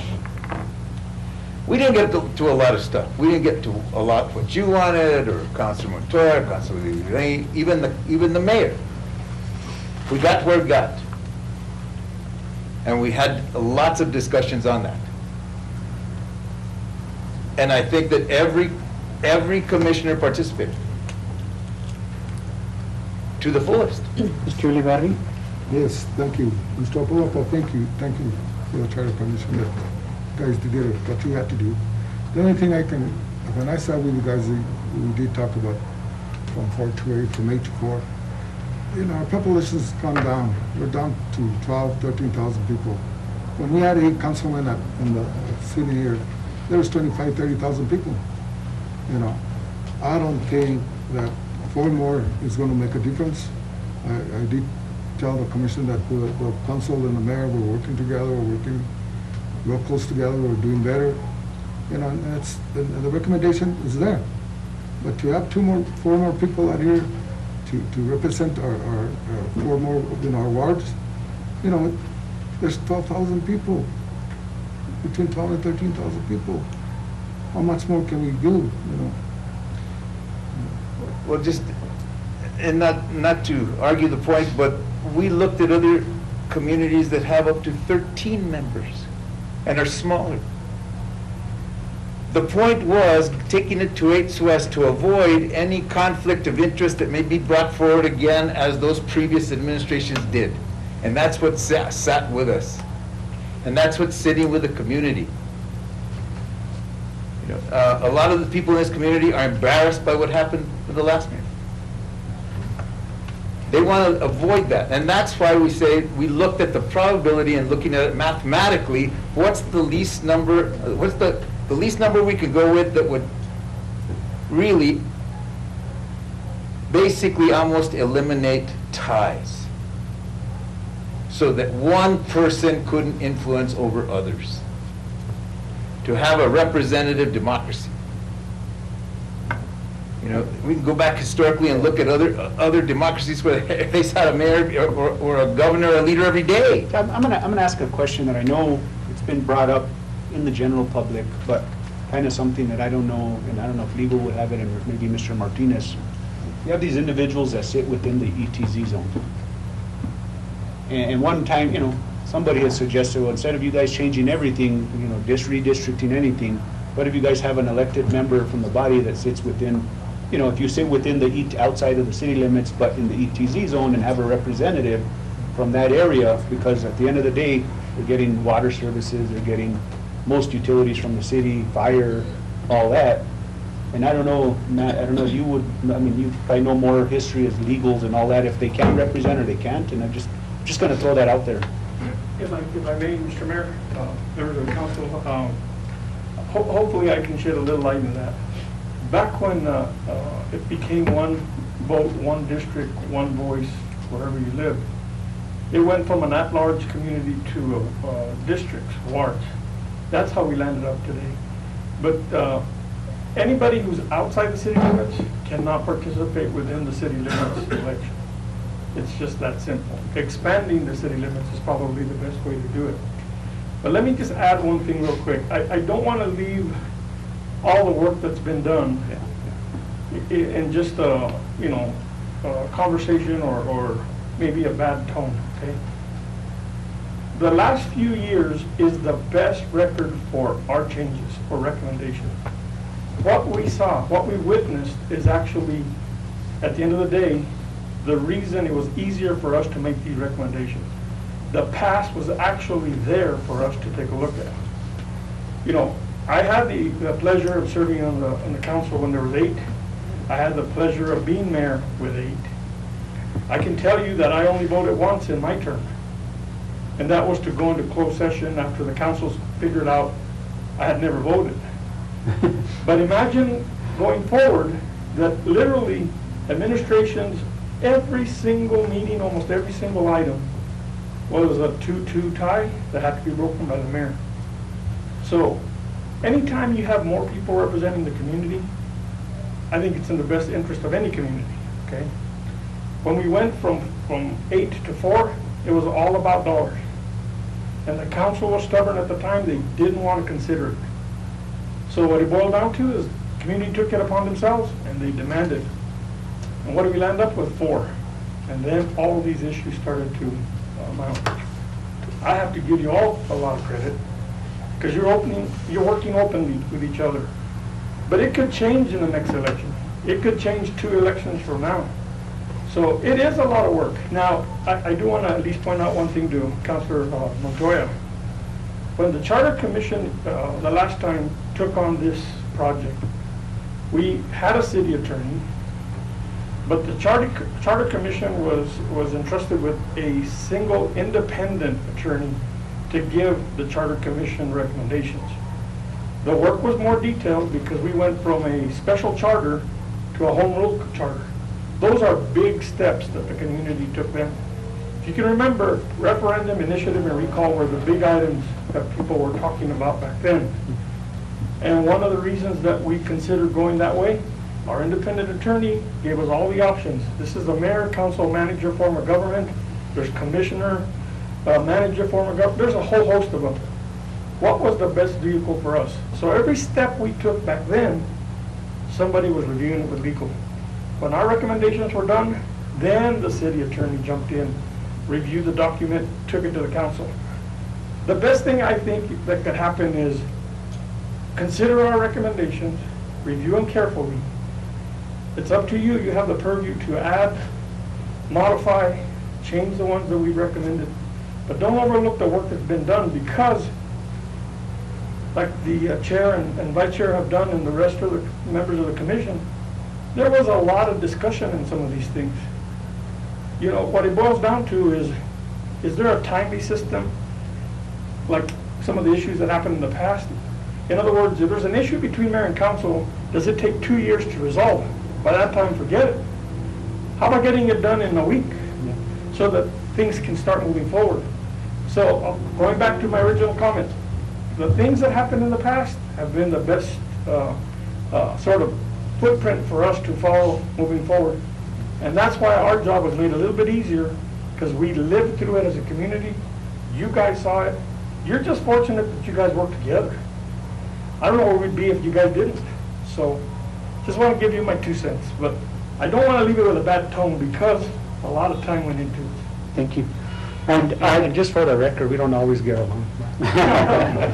And I would like to reiterate my thanks and my respect for each and every one of you for taking your time to be on this board and commission, taking time out of your family and your jobs and everything else to accommodate the public. And once again, you will not be forgotten, and I appreciate all the time that you spent on your work. Thank you. Thank you. Next order of business, please. Mr. Mayor, next order is approval of minutes for August 18th, 2021. I'll entertain, yes, Mayor, sir. make a motion to approve the minutes as presented. There's a motion by Councilman Romero. I'll entertain a second. Second by Mr. Montoya. Roll call, please. Councilor Ugarte Jr.? Yes. Councilor Romero? Yes. Councilor Montoya? Yes. I have a motion by Councilor Romero, a second by Councilor Montoya. Thank you, Mr. Mayor. Motion carries. Thank you. Next order of business is our business items. We will conduct a public hearing for business item 1. I did not receive any public comments for this item. So moving to item 1 is adoption of ordinance number 21-15. This is the short-term residential rental. We have our Community Development Director, Bill Hendrickson. Mr. Hendrickson, welcome.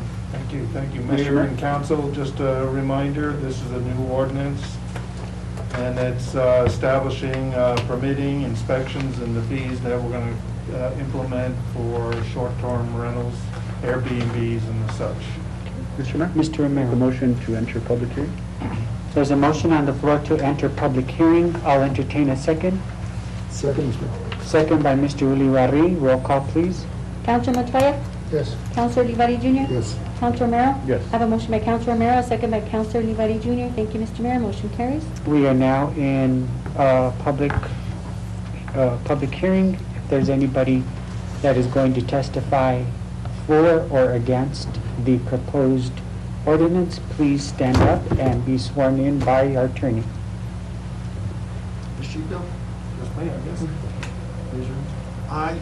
I, Bill Hendrickson, Affirm under penalty of perjury, affirm under penalty of perjury, the testimony I'm going to give tonight testimony I'm going to give tonight is the truth, is the truth, the whole truth, whole truth, nothing but the truth. nothing but the truth. So help me God. So help me God. And thank you for your work on this, Mr. Hendrickson. Sure. There's no public input. Can we go into regular session now? Sure. Did you have anything to No, add? I don't have anything else to add. Okay. Mr. Mayor, make a motion to return to regular session. There's a motion on the floor by Councilman Romero to go into regular session. I'll entertain a second. Second, Mr. Mayor. Second by Mr. Montoya. Roll call, please. Counselor Olivari Jr.? Yes. Counselor Romero? Yes. Counselor Montoya? Yes. I have a motion by Counselor Romero, a second by Counselor Montoya. Thank you, Mr. Mayor. Motion carries. Thank you. Mr. Mayor, I make a motion to adopt ordinance number 21-15. There's a motion on the floor to adopt the ordinance by Councilman Romero. I'll entertain a second. Second, Mr. Mayor. Second by Mr. Ulibarri. Roll Mr. call, Mayor, please. Mr. Mayor. Mr. Can Montoya. Mr. Hendrickson just go into a small detail as to what it pertains to, just for the listening viewers? I'm sorry, I didn't hear that. Yeah, can you just give a brief description of what we're doing for the viewing public? Sure. So this ordinance establishes what is expected from somebody who is renting out short-term property. The fire department has specifications, things like smoke alarms, exits, parking plays a part in it as well. The neighbors get to have a say-so as well. They can get alerted to that there's going to be a short-term rental in the area because people take up parking and so forth. So all those considerations will be, so when a person applies for a permit, they do get inspected, they have to pay for the inspection, and then once that's permitted, then they get their business license and their permit for the operation, and they sign up for lodger's tax. Perfect. Thank you so No, much. Mr. Mayor. So, when does this gonna go into effect? This will probably take probably about 30 days to get, iron out all the issues. First we got to go out and notify, we put some articles and ads in the paper, let everybody know what we're doing, get them to sign up. We'll do our own research and send some letters out to the known Airbnbs that we have in the community. And then, of course, then they have to go through the inspection process and work out those bugs themselves if they don't have the right fire alarms and or smoke detectors and things like that. And Mr. Mayor, just out of first-hand experience, I have stayed in some of those Airbnbs. And it is a great thing because they accommodate families, for instance. They can be couples or singles or a whole family of 10. I do want to make sure that staff clarifies, like for item number 5, in the event that there's 2 or more citations or violations of any law occurring at the subject's property within a 12-month period, the city may revoke or deny any permits. So these are very important things that people need to be aware of, because there are fines and there are removal of licenses if that's the case. So I hope that it goes on the website and it's publicized well. Yes. This is something new for the community, and we don't know how many there are out there, but I'm assuming I've heard about at least 6 of them. So this is a good thing. Helps lodger's tax, helps our community have more funding for economic development and so forth. So with that, Mr. Mayor, I call for the question. There's a motion, correct? I have a motion and a second. There's a motion and a second. Yes. Roll call, please. Counselor Montoya? Yes. Counselor Romero? Yes. Counselor Olivari Jr.? Yes. I have a motion by Counselor Romero, a second by Counselor Olivari Jr. Thank you, Mr. Mayor. Motion carries. Thank you. Thank you, Mr. Hendrickson. Sure. Next item is request approval of resolution number 2139. This is the 2023 through 2027 Infrastructure Capital Improvement Plan for the City of Las Vegas. Mr. Hendrickson? Council and Mr. Mayor, and City Manager, this is the same process we went through last year. Tonight's resolution is just approval of the listing that's in your packet, the 1 through 65 projects. This has to be approved by the 17th. All that means is that after the 17th, we can still add projects up until the legislature goes into action. The next step this is a three-step process. We approve this listing. The listing, the priority, the projects that are on there now, I brought forward from last year. So the top 12 to 15 projects there basically were the ones we had of most interest last year during this process, and the ones we went to the legislature with. The next step would be to the next council meeting in October. We will present to you what the departments feel are their top projects, and then you can pick from those what you think the top 10 will be, and those are the ones we'll go to the legislature, and that'll be the next step, and we'll do that sometime in November before the legislature in January.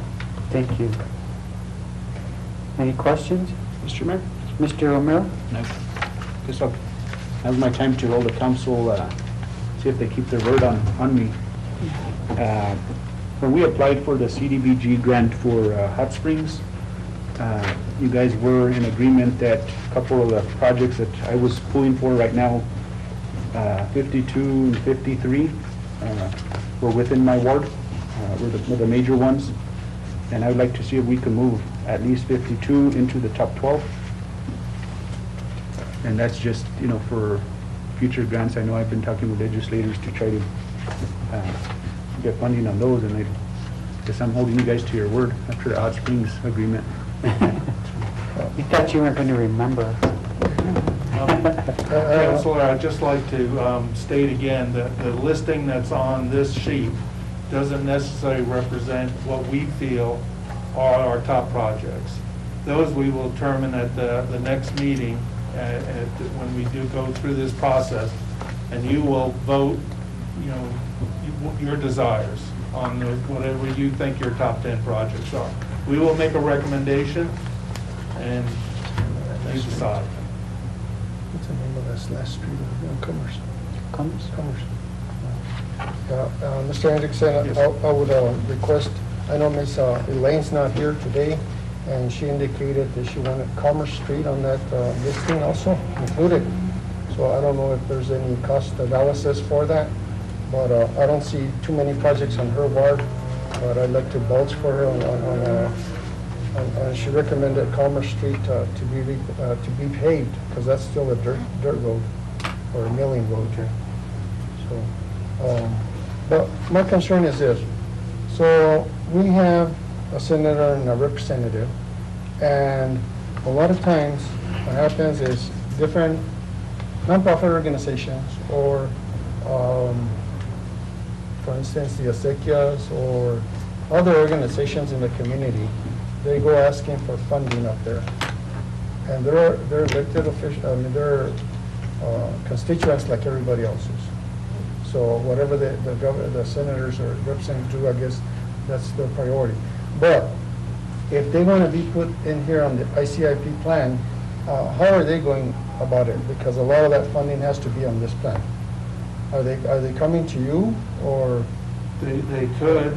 Some organizations, I think the Acequias have their own ICIP. Well, they're their own government. So that and the senior centers, they have their own ICIP. Okay. So I don't think there's much more than that I can think of. So Yes. I know, for instance, like the Riverwalk comes through us, for instance, and I don't know, I didn't see them on that list, but they probably are. Yeah. But organizations that are nonprofit or other organizations that want something done, like the farmers market Do they come to you? They can? Yeah, can, okay. They don't Okay. have to. Because what, they don't have to. No. And that's what I'm saying, but in order for them to get funding at the legislature, they fall in that category that they gotta be on the ICIP list. That's correct. Yeah, so I think it'd be best if we would reach out to everyone and see if we can bring them in. And this way we can set our priorities and our goals instead of fighting for the same money at the end. I think personally, I believe that anyone should be able to ask a senator or representative for whatever they want or whatever they need without having to get an approval from government to do so. The other thing is that I feel like it's the responsibility of the representative and the senator to meet with the community and to prioritize what our community needs. That's what they're elected for. I don't think we can regulate, we can definitely ask people to let us know, but still, we shouldn't assume that it's some kind of a clearinghouse, that it comes to us so that it can go to the legislature, because even our own senator at times sponsors legislation without it being on ICIP or without even letting any government know. And so we land up with, a solar project or something that was never on our list. Right. So I actually believe that it's a senator's and representatives' responsibility to prioritize to meet with us and to prioritize what they're going to go fight for. We do have several grants or capital outlay grants that we have on the books that aren't in the ICIP, that came through just exactly the way you were talking. We'll wait for your list in November. Thank you. Where do we? So, Mr. Mayor? Yes. So on this ICIP, there's some projects that I know I guess we haven't, of course, received the letter, but there's a lot of these projects that I've seen that we've already kind of completed. There's some projects on there that have been funded, for instance, Rodriguez Park obviously is Partially funded. $3.5 million. But we had the Mountain View's on here. And I mean, isn't that complete, or are we still? We're still lacking section 2-7, from there to 7, where we finished up more than. So did you review these to make sure where we're at? For the most, this is the most updated So that they the are? departments, for instance, utilities reviewed their projects and updated them.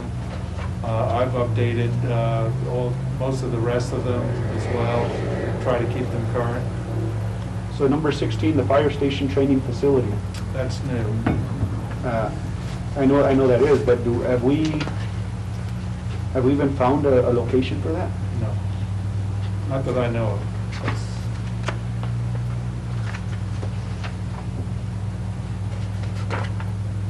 If I kind of airport was mentioned. What was that?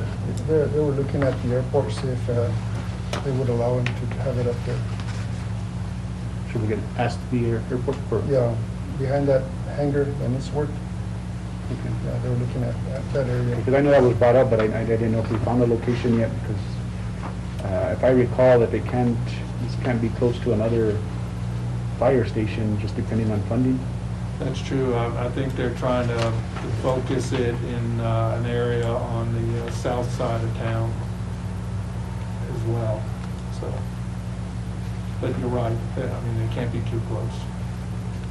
And what funding source have we I think there was a grant or upcoming grant? Well, it's just, at the get-go on a new project like that, we always go after capital outlay on stuff like that. But, at some point, and for instance, on a lot of the utility projects, and Maria can talk a little bit more about that, yes, we go in and ask for capital outlay, but they may have other avenues to bring money in, and sometimes those projects get funded outside the capital outlay process as well. Mhm. So some of those things where it shows that they collected, a few $1 million, that's the way it's worked, and probably never got capital outlay. But If we don't have the projects in the ICIP, it's hard to go and ask people for money because they say what priority it is. So by having it in the ICIP, the community is stating this is a high priority project, even though we have 65 of them on that list. So with that, before we approve this one here, I would like, I agree with Councilor Montoya, where we throw in that Commerce project into this thing for Councilor Rodriguez. Well, we can, even though tonight, if you approve for the resolution for accepting this listing, we can add projects to it. Between now and the 17th, I can add projects to the list as well. I can add to Commerce, we get the numbers and all that. I'm working with Stephen, the director for Parks, to put a project in there for Parks as well. After the 17th, they basically lock this list.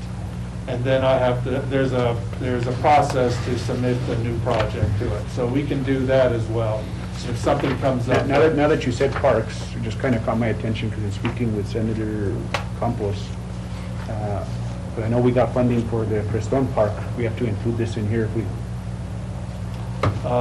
Crestone has its own, we have a grant for that already. So we've been updating that one as well. Yeah, but you said it should have been on here. And again, it falls into kind of some of the issues that we've had in the past. But I'll so talk to Stephen about that. I had a question for you on item number 39, utility extension to High Plant meat processing. I thought we already turned that down. And this is for a request for $1,400,000. But why is it still on here? We didn't even approve it the last time and it was on the list. Is Maria still here? And it was taken off. Mayor, councilors, Mayor, may I speak? Sure, go ahead, Ronnie. Mayor, councilors, as far as I know that we still have a lot of information to gather and that this wasn't necessarily something we might seek capital outlay funding for, but we would seek some sort of funding. So to have it on the ICIP, it may not need to be that high, but to have it on the ICIP as a project may help with other funding if that is something that the council ends up deciding it's something we should look at. So how soon will we organize these in order? So the first meeting, I'm going to aim for the first meeting next month. And we'll present to you, and you'll probably get the list a lot sooner than that, so to give you ample opportunity to just review what we're suggesting, ask us questions, the departments that are involved. And then probably before the meeting, we will ask you to send us your rating for the projects, and then we will present that at the meeting. And then you can agree, we can then discuss it and accept it. Now, and even at that point, what we go to the legislature is really up to us. So even whether it helps by prioritizing yourself, it kind of gives you an idea of where the council is looking at what is the top 10 projects. We can go higher than that. I mean, I think we discussed this last year. For communities that put in 20, 30 projects into the legislature really kind of muddies the water for them.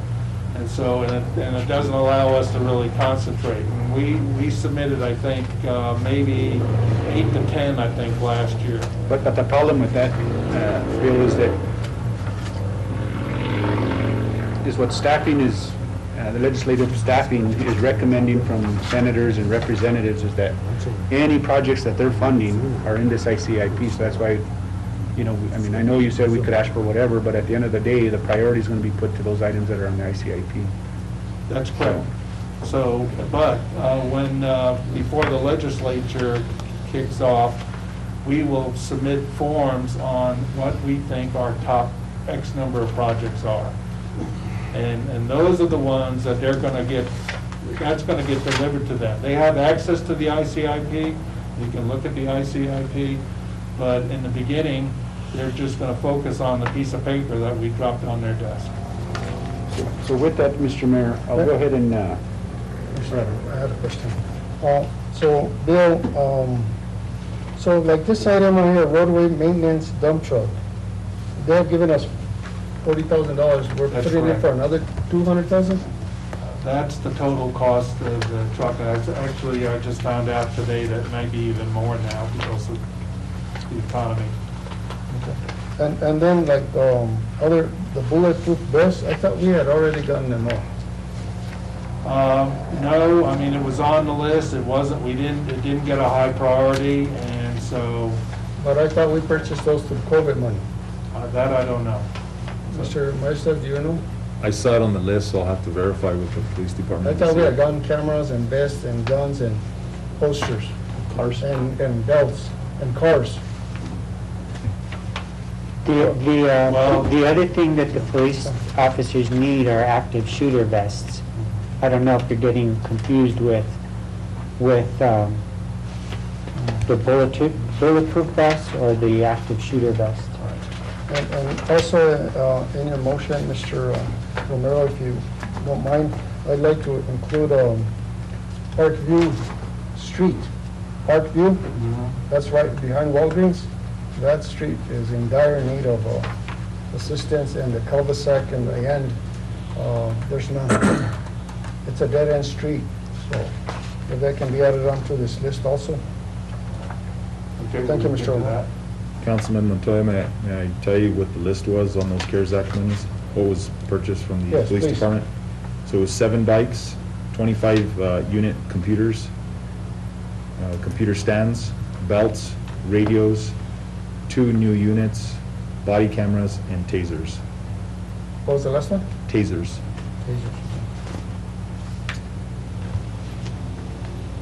Yeah, thank you. Mr. Romero? I'll let you make the motion, Councilor Montoya. I had to make a motion, but go ahead and make it, however.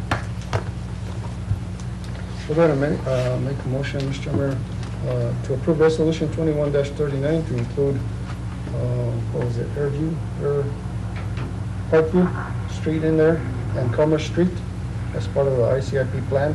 And we hope to see the final list and the department heads' recommendations in November to submit to the legislature for the next session. We'll get that to you probably sooner, it's almost done. Thank you. There's a motion on the floor by Mr. Montoya. I'll entertain a second. A second? There's a second by Mr. Romero. Roll call, please. Counselor Vivari Jr.? Yes. Counselor Romero? Yes. Counselor Montoya? Yes. I have a motion by Counselor Montoya, a second by Counselor Romero. Thank you, Mr. Mayor. Motion carries. Thank you. And I guess, Mr. Mayor, maybe Maria, or I don't know if Bill would, I know the asset management plan, could you kind of, maybe some of these projects that we've thrown in there, kind of see where they fit within that asset management plan? Thank you. Yeah, utilities has put 20 new projects in there, most of them are road projects, I guess. And previously, we did mention the asset management plan on all of them. I haven't reviewed every one of these new ones yet, but it helps to put that in there, of course. Because I know at the time, this goes back prior to Councilor Montoya and Mayor, when that asset management plan was done, I don't think that we, based off of course, individuals not wanting to do a complete evaluation, if I remember correctly, maybe Maria would know more. The management at the time didn't want to do a complete thorough check of all the streets, so they kind of narrowed it. So I don't know if all the streets are included, or maybe we could. Mayor, Councilors, all the streets are included, but it's kind of a high-level summary of all of them. Okay. So there's numerous streets that all fall into the exact same description and category. Okay, I was under the impression we only did certain areas. The Okay. book is Yeah, I've seen. pretty thick, and I think they pretty much did every street in the city of Las Vegas, but not a detailed, individual look at each street, a high-level look at each street. Thank you. Thank you. Thank you. Next order of business. Thank you, Mr. Hendrickson. Sure. Business item 3, request approval of encroachment agreement between the City of Las Vegas and the estate of Rosalia V. Crispy. We have our city attorney, Scott Aaron. Welcome, Mr. Aaron. Thank you, Mayor and Council. This is a property, my understanding is that Ms. Crispine was an elderly lady that recently passed away, had lived in this house for a very long time, and her estate is now selling the property. As part of selling the property, the title company and a surveyor and the title company discovered that The house encroaches a couple of feet on the alley and encroaches a couple of feet onto the city's right-of-way. Rather than granting an easement, which is kind of a broader permission to use the city's property, rather than granting an easement, I reached out to the title company's underwriter, proposed this encroachment agreement, which is much more narrow, that says so long as those buildings remain in good condition, the city will allow them to continue to encroach just a couple feet. It's not enough of an encroachment that would prevent the city from putting a sidewalk if they wanted to put a sidewalk. And as far as I know, there hasn't been any issues with use of the alley. Although there is a couple of feet worth of an encroachment on the alley, it hasn't prevented the city from doing what it needs to do in the alley. The reason I bring this before council, because there's really no other option other than to ask them to tear down the wall and the guest house, which encroaches on the city's property. So this is the least restrictive way to move forward and allow the sale of this house. So it's before council. Thank you. What's a pleasure to council? Mr. Mayor, do we have to go into any public hearing for this? No. No? Okay. Mr. Scott? Yes. So this came about because of when it was built, the house was built, and that's just the way it's always been? Or I don't know when, I don't know if the house and the guest house were built at different times. I don't know what the history is or what the permitting process was or anything. It was just discovered at the lady who passed away, her estate's putting it up for sale, and that's when it was discovered. And it's got to be resolved, or the title company won't move forward with the sale of the house. Thank you, Mr. Mayor. If there's no other discussion, I'd like to go ahead and move forward. I want to thank you, Mr. Scott, for a good job on this application, on this, but I go ahead and make a motion to approve the encroachment agreement between the City of Las Vegas and the estate of Roselia D. Crispin, property located on 11th Street, right away at the alley. Thank you. There's a motion on the floor by Mr. Montoya. I'll entertain a second. I'll go second. Second by Mr. Romero. Roll call, please. Just discussion real quick, one last question. Emergency vehicles, anything they're allowed, I mean, none of that's affected? As far as I know, there hasn't been any issues. I mean, we don't have anything reported or on record or on file that and if you look at the survey, you'll see that both the wall and the guest house encroach a couple of feet. So, I mean, if you consider a 16-foot alley, encroaches a couple of feet, so you still got 14 feet with a clearance in the alley. And it encroaches very little on the city's right-of-way, which normally would be where the sidewalk is. There's no sidewalk there, but there's still plenty of room to put one if the city ever decides to do it. So I guess my question, and the biggest one is probably a fire truck. If a fire were to happen in that area to where the fire truck needs to use that, it's not gonna be affected in any way to where maybe they have to go around to the other side of the alley and delays time. I'm just looking at liability in the future, make sure. You know what? Give me a second. Mr. Aaron, do you know the year of the structure? I don't know the year of either structure, but I will do this. Give me just a second. I'm going to pull up Google Maps and take a look at it. So the easement shows a 15-foot alley. You would only need about 10 feet for a truck to go through there. Okay, I just want to make sure that's on the record. Okay. Roll call, Commissioner? Roll call. Counselor Romero? Yes. Counselor Montoya? Yes. Counselor Olivari Jr.? Yes. I have a motion by Counselor Montoya, second by Counselor Romero. Thank you, Mr. Mayor. Motion carries. Thank you. Thank you, Scott. Next order of business, please. Item 4, approval to award request for rebids number 2021-27 for Hannah Park effluent rebid to New Image Construction Incorporated in the amount of $683,068. Can I, Utilities Director, Maria Dover? I just have one question. Why was Hannah Park chosen for effluent water and not the other city parks? Mayor, the other city parks, and I'm not sure I can list them all, but several city parks already had effluent. Hannah Park was looked at in a big picture for effluent when we were going to have the tank that's located here at City Hall. It was going to be located out off of, I believe, Cinder Road.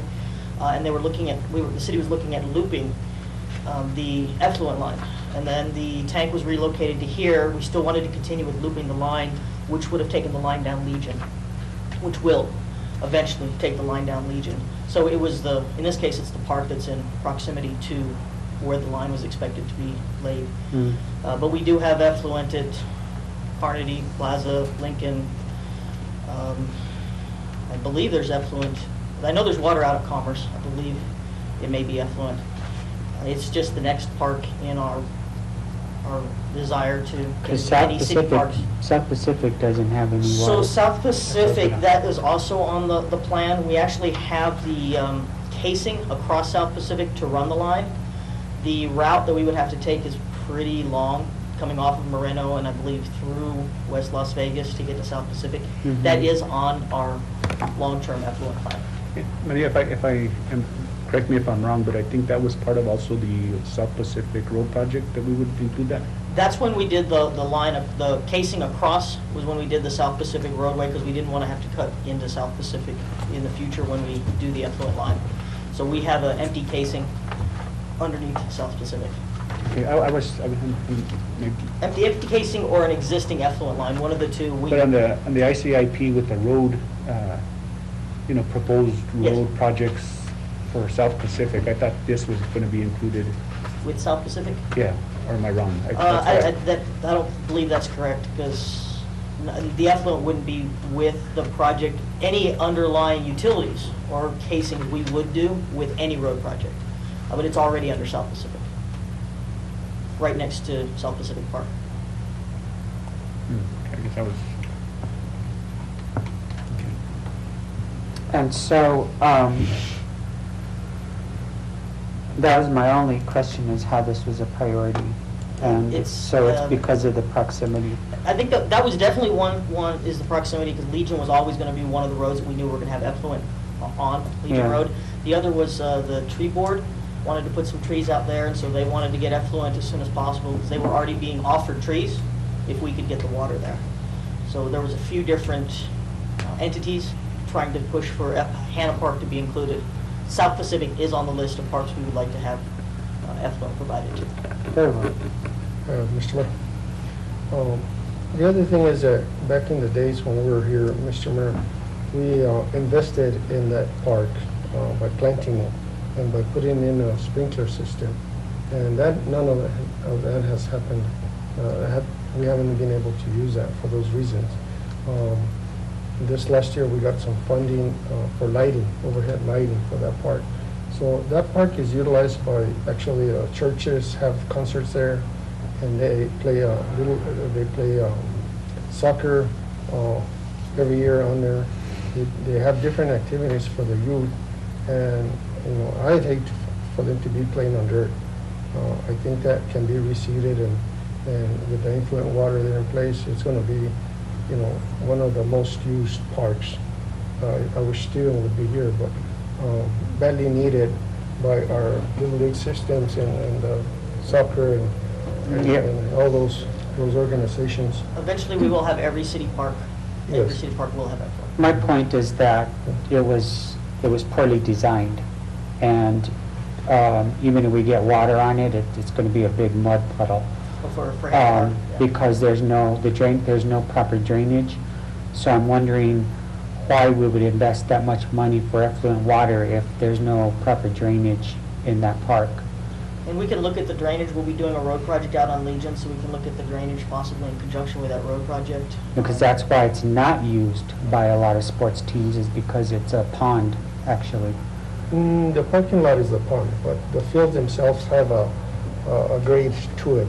The actual field has a grade to it, but the water does go into the parking lot, and they have cleaned up the drainage that goes into the street for over the surface drainage.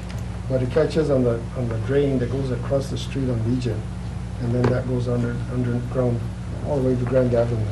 What's So the pleasure it of the does have a council? design. What's the pleasure of the council? I had a couple more questions, Mr. Mayor, Go before ahead. we make a motion. So Maria, this new image, what was the reasoning for the rebid?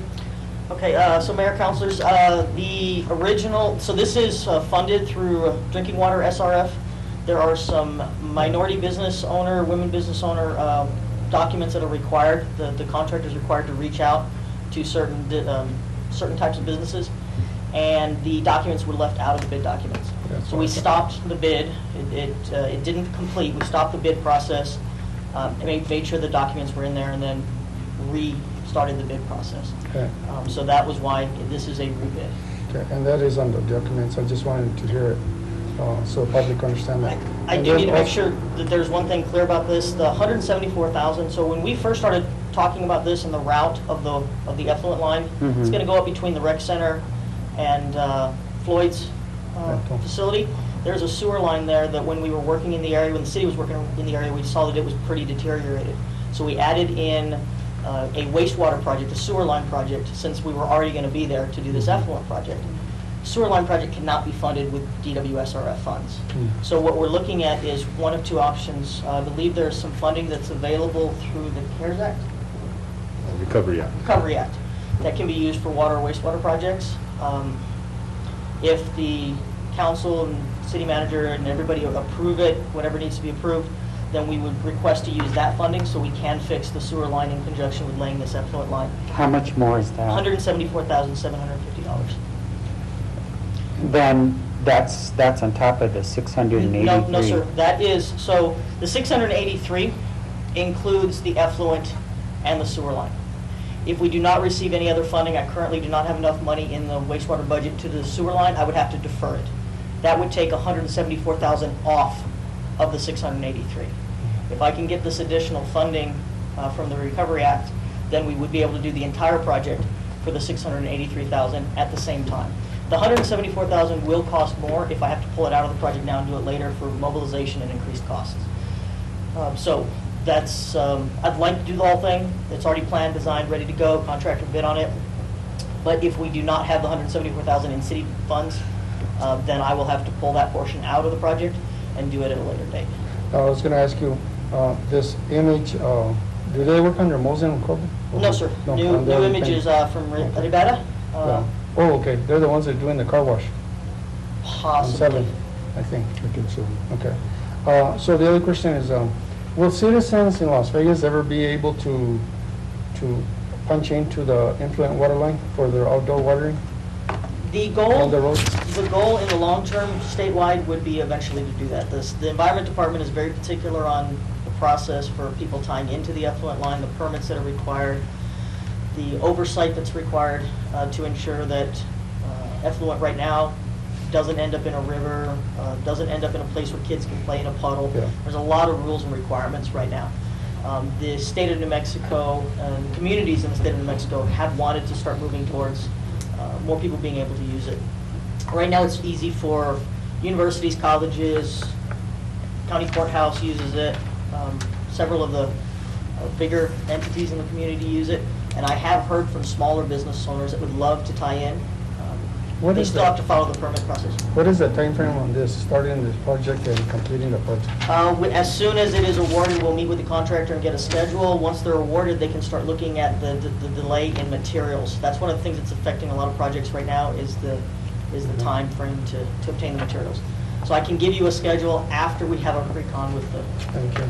With that, Mr. Mayor, I'll make a motion to approve the awardment for rebid of number 2021-27 for Hannah Park Influent rebid to New Image Construction Incorporated for the amount of $683,068. There's a motion on the floor by Mr. Montoya. I won't repeat your motion, but I will entertain a second. Second, Mr. Mayor. Second by Mr. Romero. Roll call, please.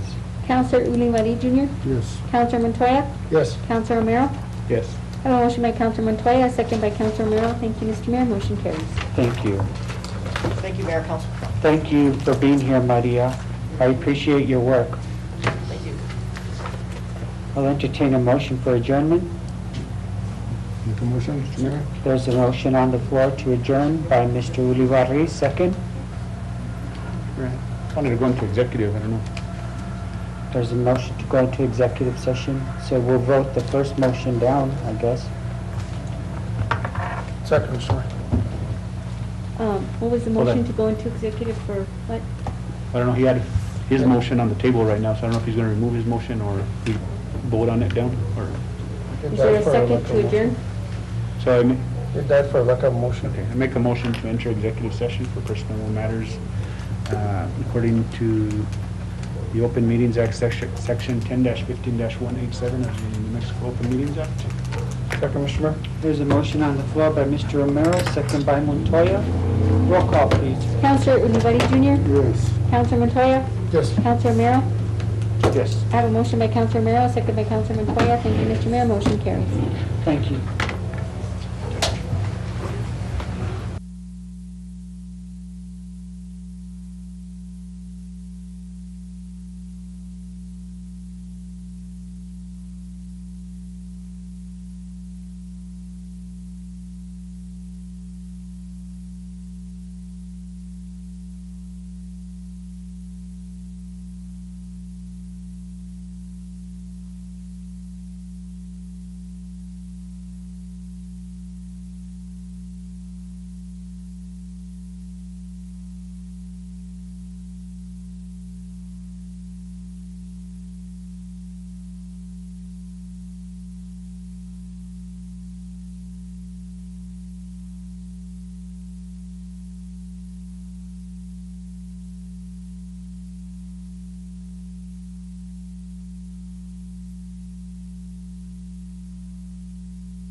for all the,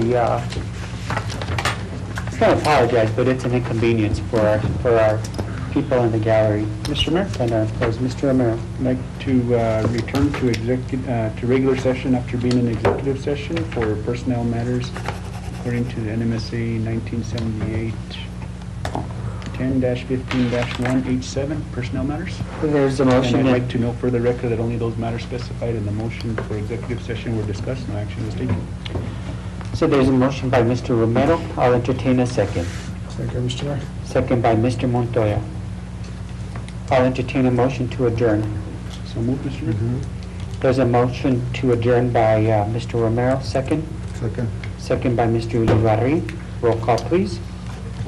Counselor Montoya? Yes. Counselor Romero? Yes. Counselor Olivari Jr.? Yes. I have a motion by Counselor Olivari Jr., I'm sorry, a first by Counselor Romero and a second by Counselor Olivari Jr. Thank you, Mr. Mayor, motion carries. Thank you, and I appreciate you being here and your work, Cassandra. Thank you. And Mr. Maestas, our people in the gallery, thanks for being here. You're always welcome. Chief.